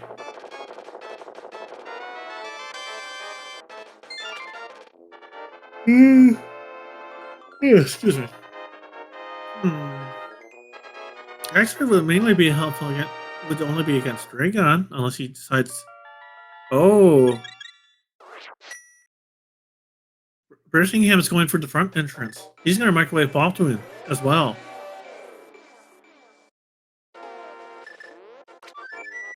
Birmingham's going to microwave the shrimp and the snake.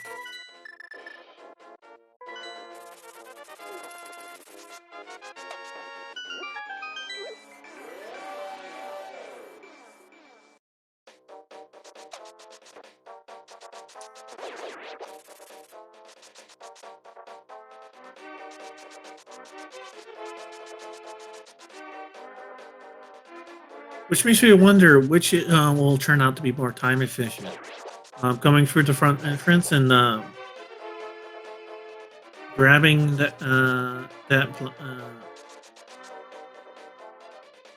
and making use of the microwave beam, or going through the back entrance and skipping the Baltoon fight. Alright, Sam's forcing him and ring to turn on plasma beam.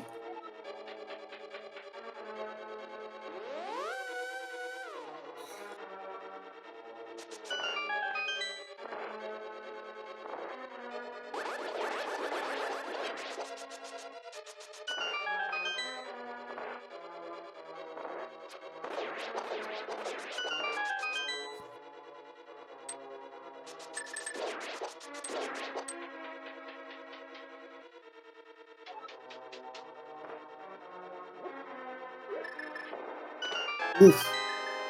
Accidentally let that go with the diagonal, but gets it on the second try. So there's Baltoon. Oh, nice exit. Did a morph ball jump to get leave that room a little bit early. All right, just so it looks like we won't get a happy from embracing him. They stop to get a quick farm, but they do have space jump, so that's gonna make the room look pretty quick. I guess this is a reverse swamp jump.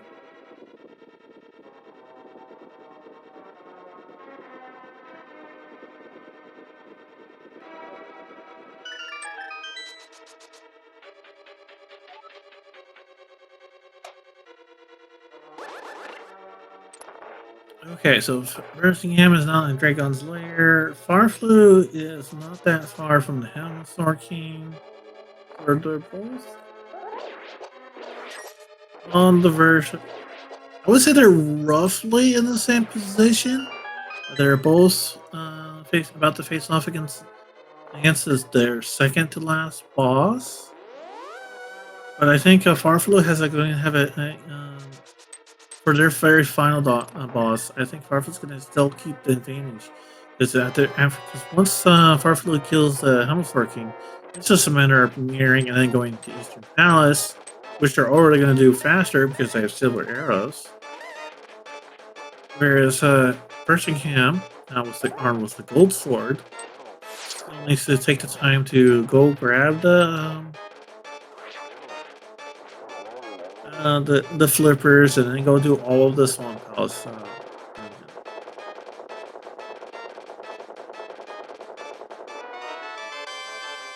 Oh, nice.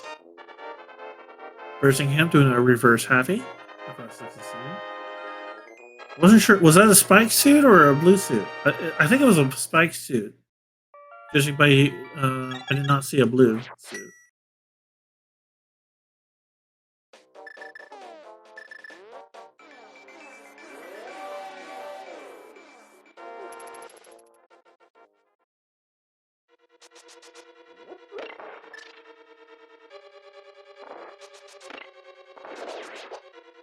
All right. So Farflu is now entered into Eastern Palace. Birmingham is entering the sand pit for their flippers.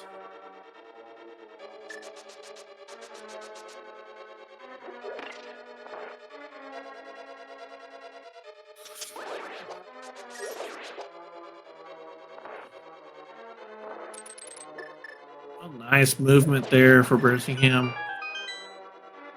Getting up to those tight quarters is not always easy.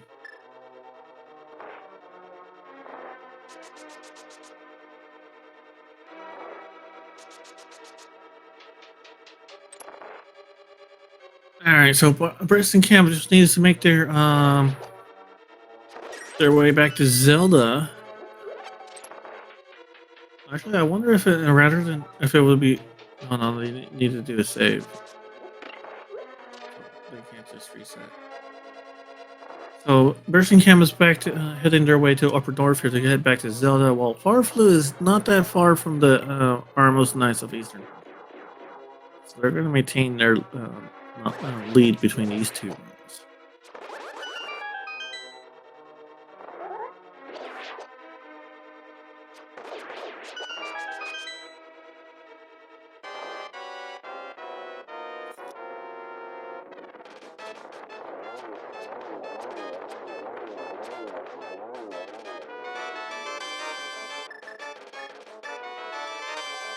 All right, Farfalu has their final token.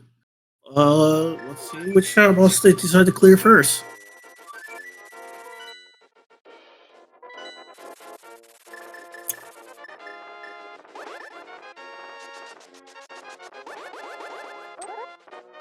Looks like Farfalu is going to go for Ganon's Tower.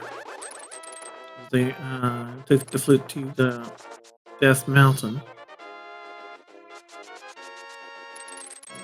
And they would travel all the way to eastern side to get to the right to access the summit of the Dark Dust Mountain.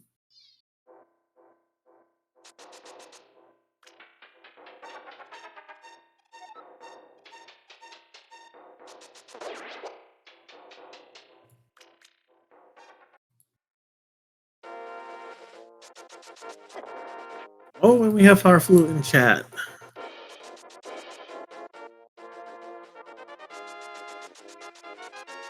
Welcome to the chat, Farflu.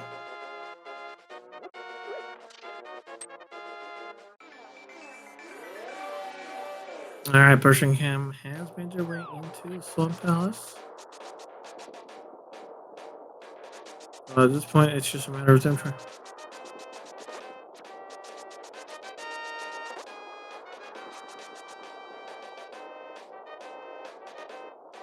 Pretty sure there's no items of interest in the Swamp Palace, so they'll probably just make a beeline for the boss here. Meanwhile, Farflu is waiting for Ganon's Tower to let them in.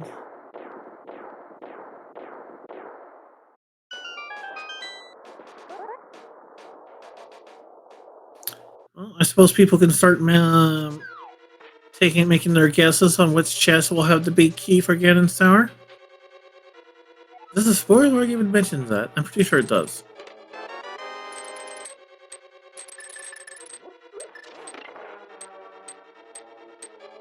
So, is it really still?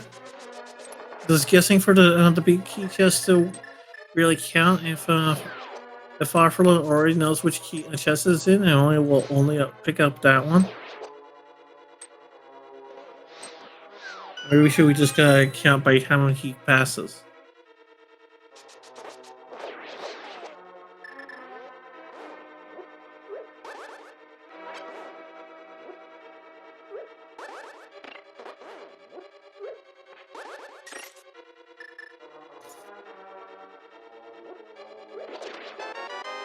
Oh, there's the big key.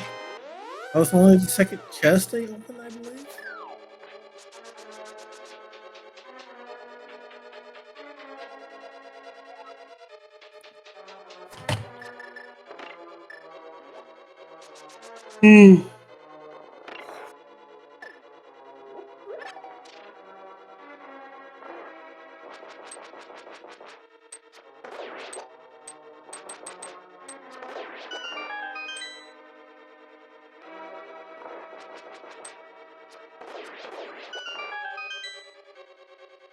Alright. Birmingham about to face off against the boss of Swamp Palace. Now this fight should go about relative pretty quickly since they do have a gold sword.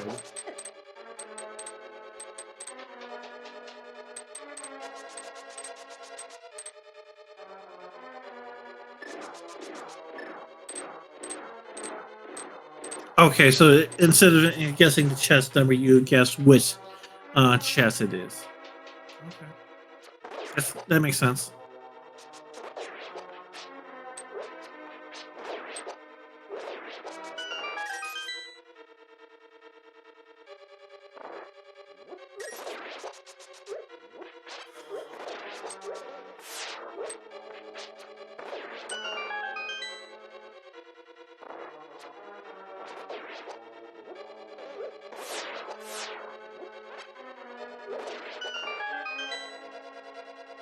All right, Birmingham has finished their final dungeon, so they're off to Ganon's Tower.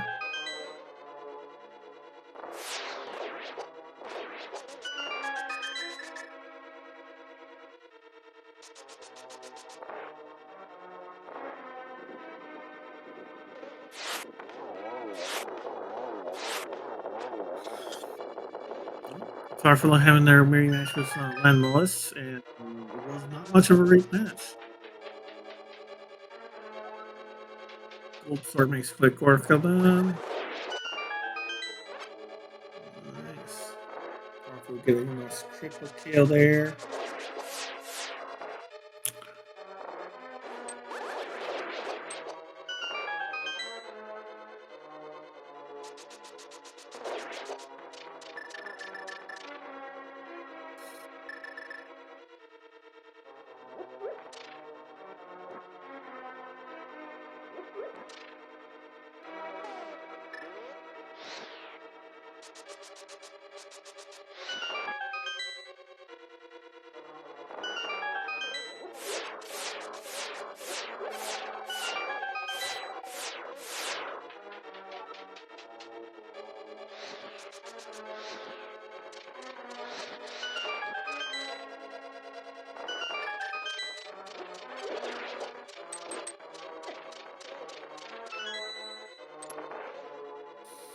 Alright, Birmingham is about to make their way inside Ganon's Tower. Farfel's is I want to say the halfway point of going up the tower, but I'm making more of a blind guess on that. Oh, they're facing off against the Lordrum King again. We'll get this run verified very shortly.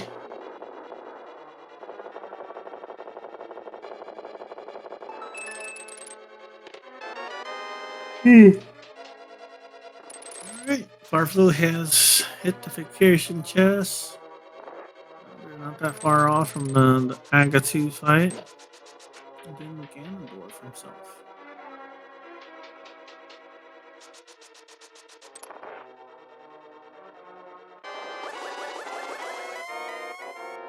Alright, let's see how this Agatu fight goes. One hit. One hit again.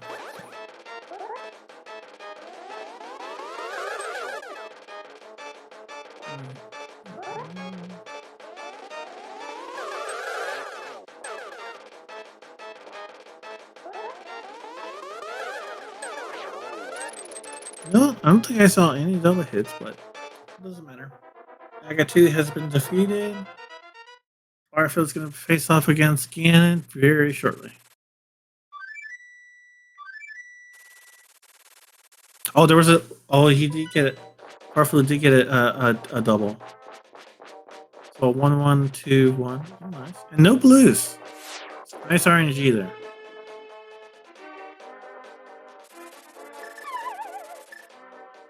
I still wonder how that bird is able to suddenly travel over to the Duck World.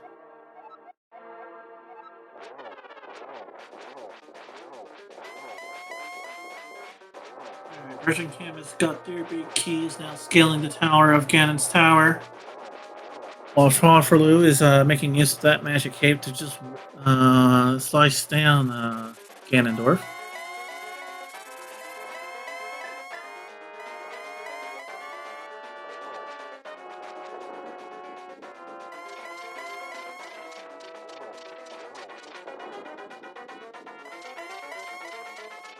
You know, some of that it's notable to me is that Despite all the hype that the Master Sword gets as the bane of evil or whatnot, uh, it's usually it generally comes down to the silver arrows that actually kill Ganon, but they don't get it anywhere near as much plot relevance. They're just like, oh, it's just like, oh, here you'll need this to kill Ganon at the very last minute, whereas starting with Link to the Past, it's always been like, yeah, if you want any hope of killing Ganon, you need a Master Sword, which, well, I mean, for this game you do, but for like, I'm pretty sure like in the game that after this Ocarina of Time, you did not need the Master Sword. I'm pretty sure people beat Ganondorf with like a stick or something.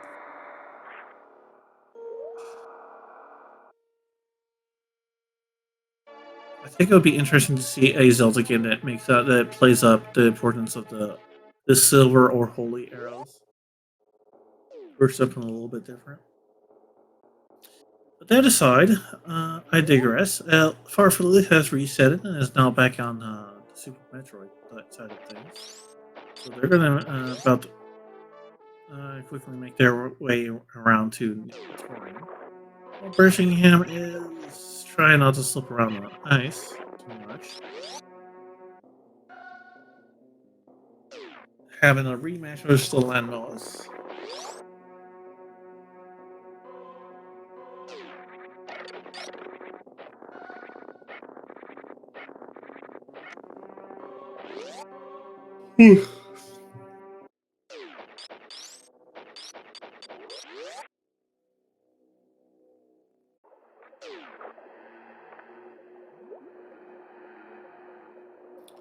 Thankfully, we don't have to wait for the statues to sink in randomizers.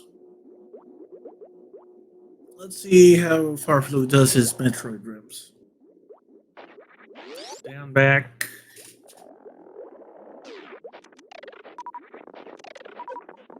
Ooh, the jump into the lava. Okay. Then goes for the. Oh, I think attempts to do a mid-air shot, but unfortunately misses the super missile and doesn't freeze the second Metroid and Metroid 2, so having to use power bombs instead, unfortunately. So that's going to be a bit of a time loss there. Metroid 3 had a slight trip into the acid, but otherwise was looking very smooth and clean. Metroid 4 did not bother grouping up the Metroids. Just like, nah, I'm just gonna kill him. I don't care. Still pretty smooth and clean and quick. Now let's see what if Farflu's in the mood for a baby skip. Looks like they're gonna do the more traditional baby skip, if at all.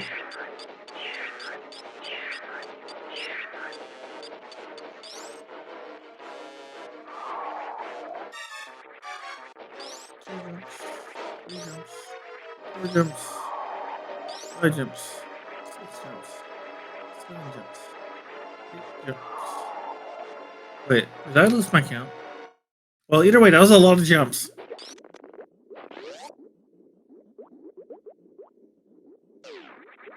True. Ammo's you only need enough ammo just to like quickly kick care of these doors, and then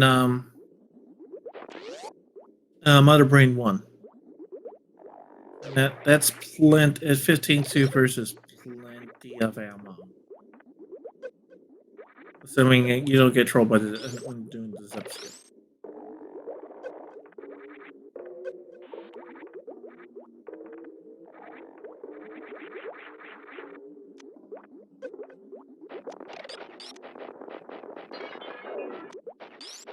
Alright.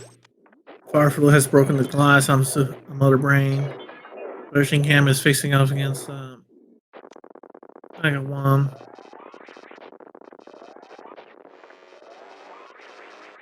I have to wonder what was Aga or Ganondorf was thinking when he decided to. Oh, Link is reflecting my own projectiles at me. Should I maybe stop using that projectile? Nah, I'll do it again. You couldn't possibly hit it. Be a star baseball player. Woo! Looks like Farfield just barely dodged that ketchup beam.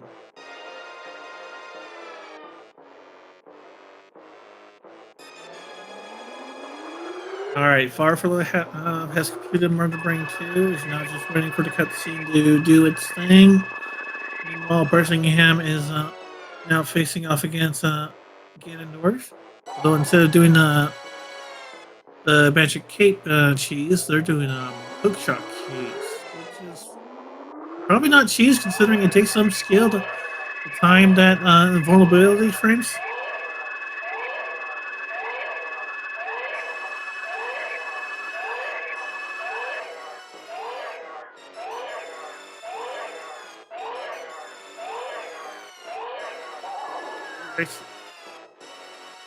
Oh, that looked a close one there.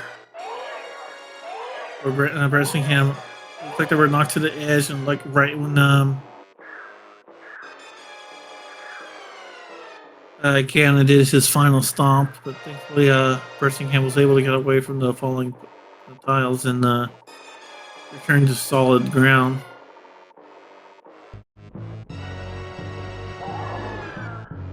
Alright, Birmingham gets a double silver arrows onto Ganon. And it's completed the Zelda side, so they'll be making their way to the Super Metroid side here shortly. Meanwhile, Fireflu is united with the baby Metroid, but it's the death of the baby.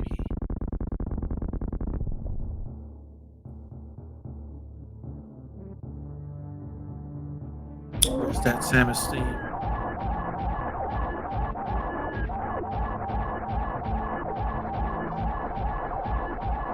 Now that I think about it, Samus' theme has a bit of a horror vibe to it, or at least the one that you hear in Metroid Dread. So if it's played in this context, I wonder if it's if the horror aspect is for Mother Brain.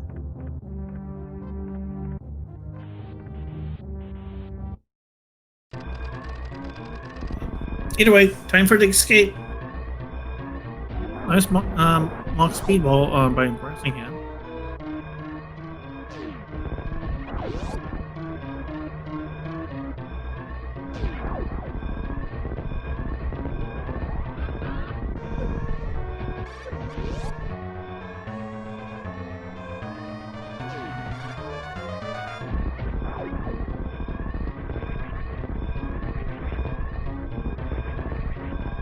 Alright, Bressingham has made their way, is taking the Torian elevator.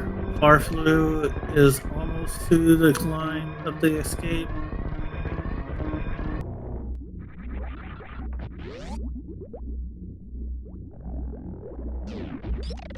Oh no! Farflu! Attempted to do the diagonal spine shark, but the position was slightly off. Was able to give it a second try and get it on the second go on the left side, which I don't see that often. Now, Farflu's making up their way to the parlor while Bressingham looks like they got a little bit too close to one of the Metroids here. They're still doing okay. A wave. It's not any Metroids here.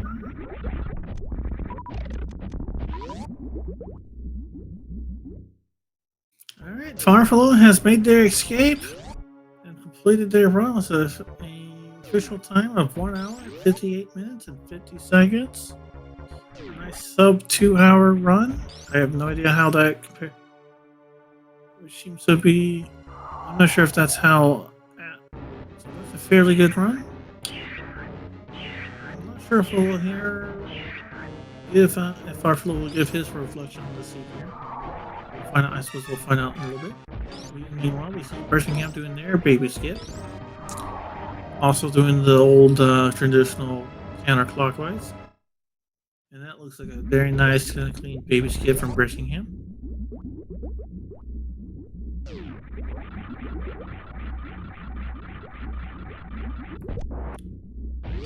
All right, and congrats again to Farflu for being the first finish this week's uh, for today's Super Metroid Link to the Past community race.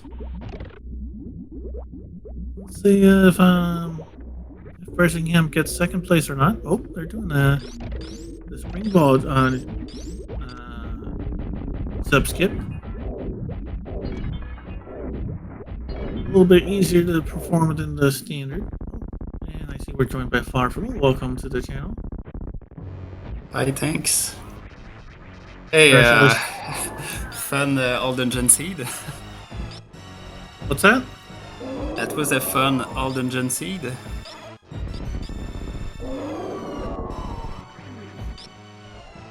So, one thing. All right. So, any highlights from your perspective?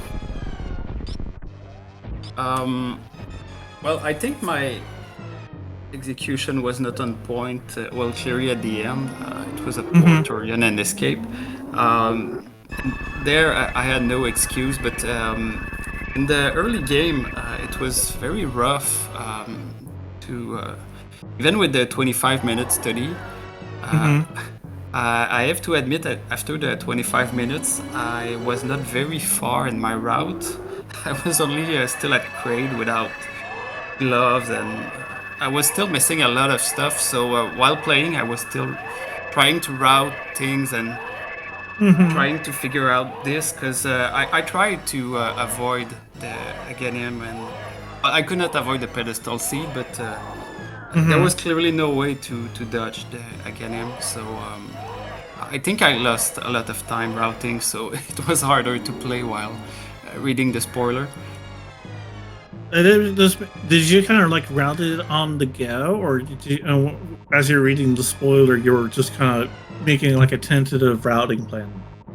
Oh yeah, definitely. I was doing this on the go while playing. Like I said, at least we had 25 minutes, so up to Crade, everything was clear in my head. But after that, I made some mistakes. I'm sure Bress or everyone else did. Like going up to that mountain and that, oh wait, I still need gloves from Magic Bat and stuff like that. But yeah, while playing, I was still doing Control F and looking at the spoiler.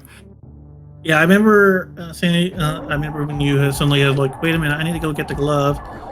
And then I think it was like after you did Turtle Rock, you're like, it looks like I was like, where are you going? And then it's like, oh wait, you're going to the Meridia portal. Yeah, and I was not quite decided at the time if I should do Lower Norfair before getting charged, because I would be able to avoid the double dip in Upper Norfair if I had enough supers to kill Ridley the first time. And actually it was possible, because I skipped supers at Meyer Shed. There was another pack in Pod, and I think I could route quite easily another super pack. So if I wanted, I could have done all Norfair in one go, but that was not clear at the time. And sorry.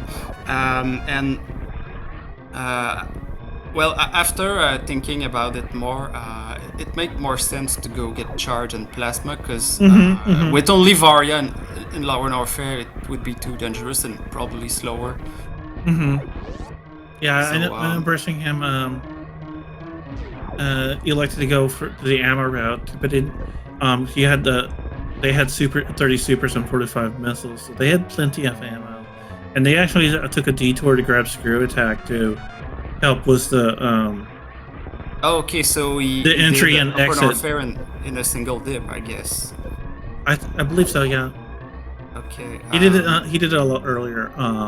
Earlier on. Yeah, that was the other plan. It could be possible if you don't have Charge and Plasma. At least you could go get Screw. But that's a detour, and well, my detour was going to Upper Norfair first, and then go to Ice and Thieves Town. Well, all right, congrats. All right, chat, go ahead and give GG's to Birmingham. They finished with. Well, let's see what the race time is. Well, that's not going to be skewed because you had the 25. Was it 25 minutes? I'm still in the race. Oh, well, yeah, I'm still in the race room. It's 2:29:31, but you have to subtract the 25 minutes. I'll use their own time, Person Cam's timer, which is like 2 hours and 4 minutes and 31 seconds. And now we're joined by Bressingham. Congratulations on the finish. Thank you. GG's Farfy. Couldn't bring down the giant today, but really fun time. Thanks for having us. I want to say it was definitely close at moments. There was certainly times where I was like, I mean, Firefly has a slight lead, but could still go either way. I mean, part of it, I mean, it definitely did came down to routing. I mean, there was definitely a lot of similarities at times, and then, like Bressingham would do, oh, well, you're doing something completely different. Yeah, there were some big mistakes, I think. So I could not get it together before the race started, so I was scrambling the whole time to like finish things up. So so on contrast to Farflu, who had a bit of a rough idea of a routing, at least early on to create, you were kind of just winging it from the get go. Yeah, that early game, I don't know, the fluting away to potion shop before Aga instead of getting magic from Uncle. That was bad. Having to go back to Eastern, I didn't even realize that I needed that sword before Aga. So, yeah. And other than that, I mean, the execution was probably pretty bad too. But yeah, I would say the main difference it feels like to me is that it does look like that you had some. I mean, obviously, some things were slightly different order, and for the most part, your routes were pretty similar. I feel like the main thing was that you, Bressingham, kind of did kind of branch out to grab more items. Like you did, obviously, and you had a lot more ammo. The big one that stands out to my mind is that you took the meme route to grab screw items. Gotcha. Yeah. Yeah, I'm looking at our collection now. It's not up on stream, but I had 140, so that's a lot more. Overall, how was your feelings on the seed here? Oh, it was fun. Nice, good old pedestal. Just like a one. I remember when I saw you doing that tower. I think it was Bressingham that did the first pendant dungeon of Tower Era, and I was like, wait. Why are they doing the pendant dungeon? Like at first I was wondering, did you get your pendant dungeons mixed up? Like maybe you're going for the green pendant prize, or is this actual sword pendant seed? And I don't think we, or at least I didn't, become certain until I saw both of you. Until right about the same time, you're going for the third pendant, and the Farflu is going enters Power of Era. That's when I realized, oh wow, this is sword pedestal seed. I had another question. Farflu, did you get high jump before lower Norfair? Because I forgot. Yes, I did. I almost forgot as well. Okay. I decided to route it a bit earlier, but it didn't matter because I did Thief's Town and Ice Palace before lower Norfair to have charged plasma. That's smart. And I remembered I jumped just before, so after Ice or about that time, I went to Hype Cave. Yeah, I knew about the high jump, but I forgot before LN because I was just beelining. I also routed in some supers instead of just getting charged plasma. And I think you single dip Upper Norfair, so you didn't even have space. Yeah, I did Upper Norfair after Lower Norfair, so that slowed me down a lot there. Yeah, I had speed, high jump, and space for Lower Norfair. I did not have screw, but with wave plasma, I was okay. Yeah, definitely. One thing that came to my mind is that when you were, since I've not seen any spoiler log races like this before, one of the things I've been wondering was like when you first open up that spoiler log, did you first look at I mentioned you probably first look at the logic there, try to get an idea of where you're supposed to be going and what items you need to get. But did you also look up like specific items to see if like I noticed you all both of you kind of immediately branched out to grab the silver arrows, which kind of tells me that you specifically look up silver arrows to see if it's easy to grab item. Is that the case? Well, I don't know for everyone else, but I'm still new to spoiler race. But the first thing I look is, I do check for stuff I want. The first thing I check is charge, because I want to know early if I need to commit to getting a lot of supers or charge. Makes sense. Because if charge is, I don't know, somewhere on pad or something like that, I might want to try to route more supers. So yeah, a couple stuff like that, boots, space jump, stuff which make playing faster. I like to know where they are, but after I know only a couple of those items, I prefer to, like you say, follow the logic, what's in CAC, and then with this, what can I do? And I just know, I look for flute in this one as well, so I could have this before CAC, but I would say it's a mix of the two. And this one, because it was all dungeon and we had a lot to route. I was not very far when the 25-minute ended, so while playing it's a bit harder, but at that point I just look fast at the spoiler and hope I don't make any mistake. How about you, Burstingham? What was your kind of strategy for taking in the spoiler log info? So I think Farflu's strategy is better than mine, but I've looked up every single item where it was and wrote it down, and I have like a spreadsheet with like the areas.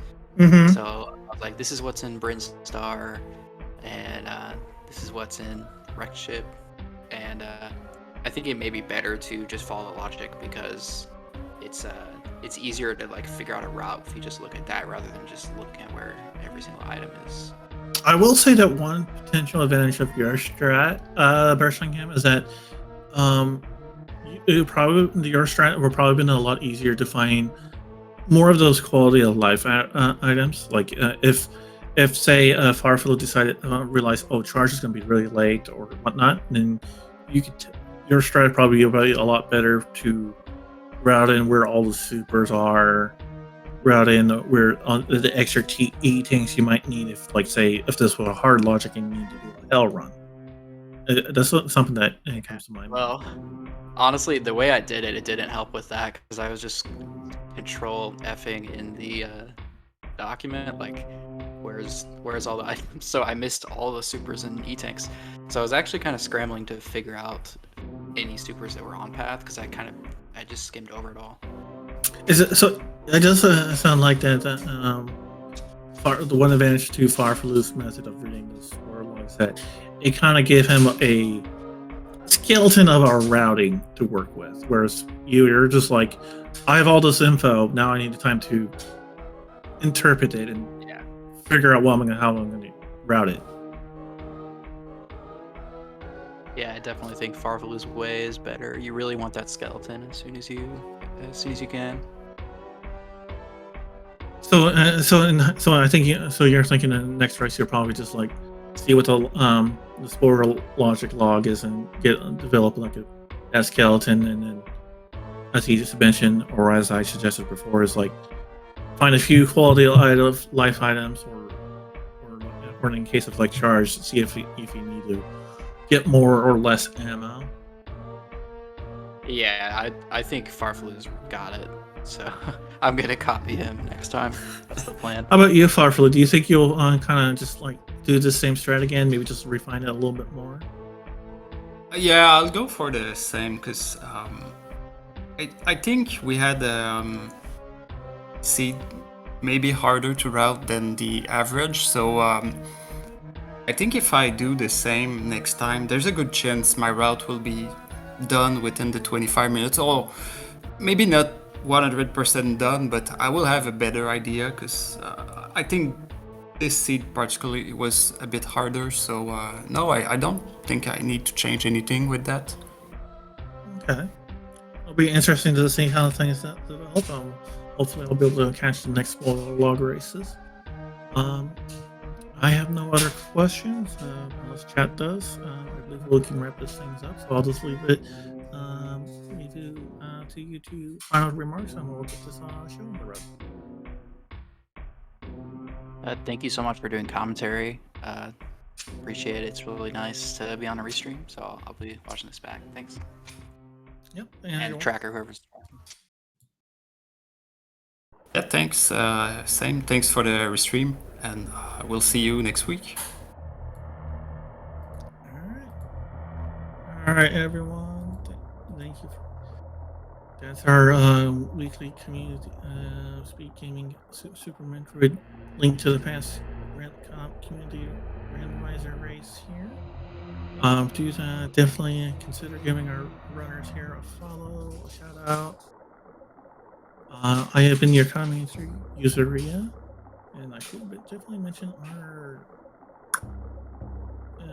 tracker was Diamethus right there on the chat there. So definitely, again, definitely give a kudos to everyone here. I hope you definitely enjoyed this stream. And until then, we'll see you next mission.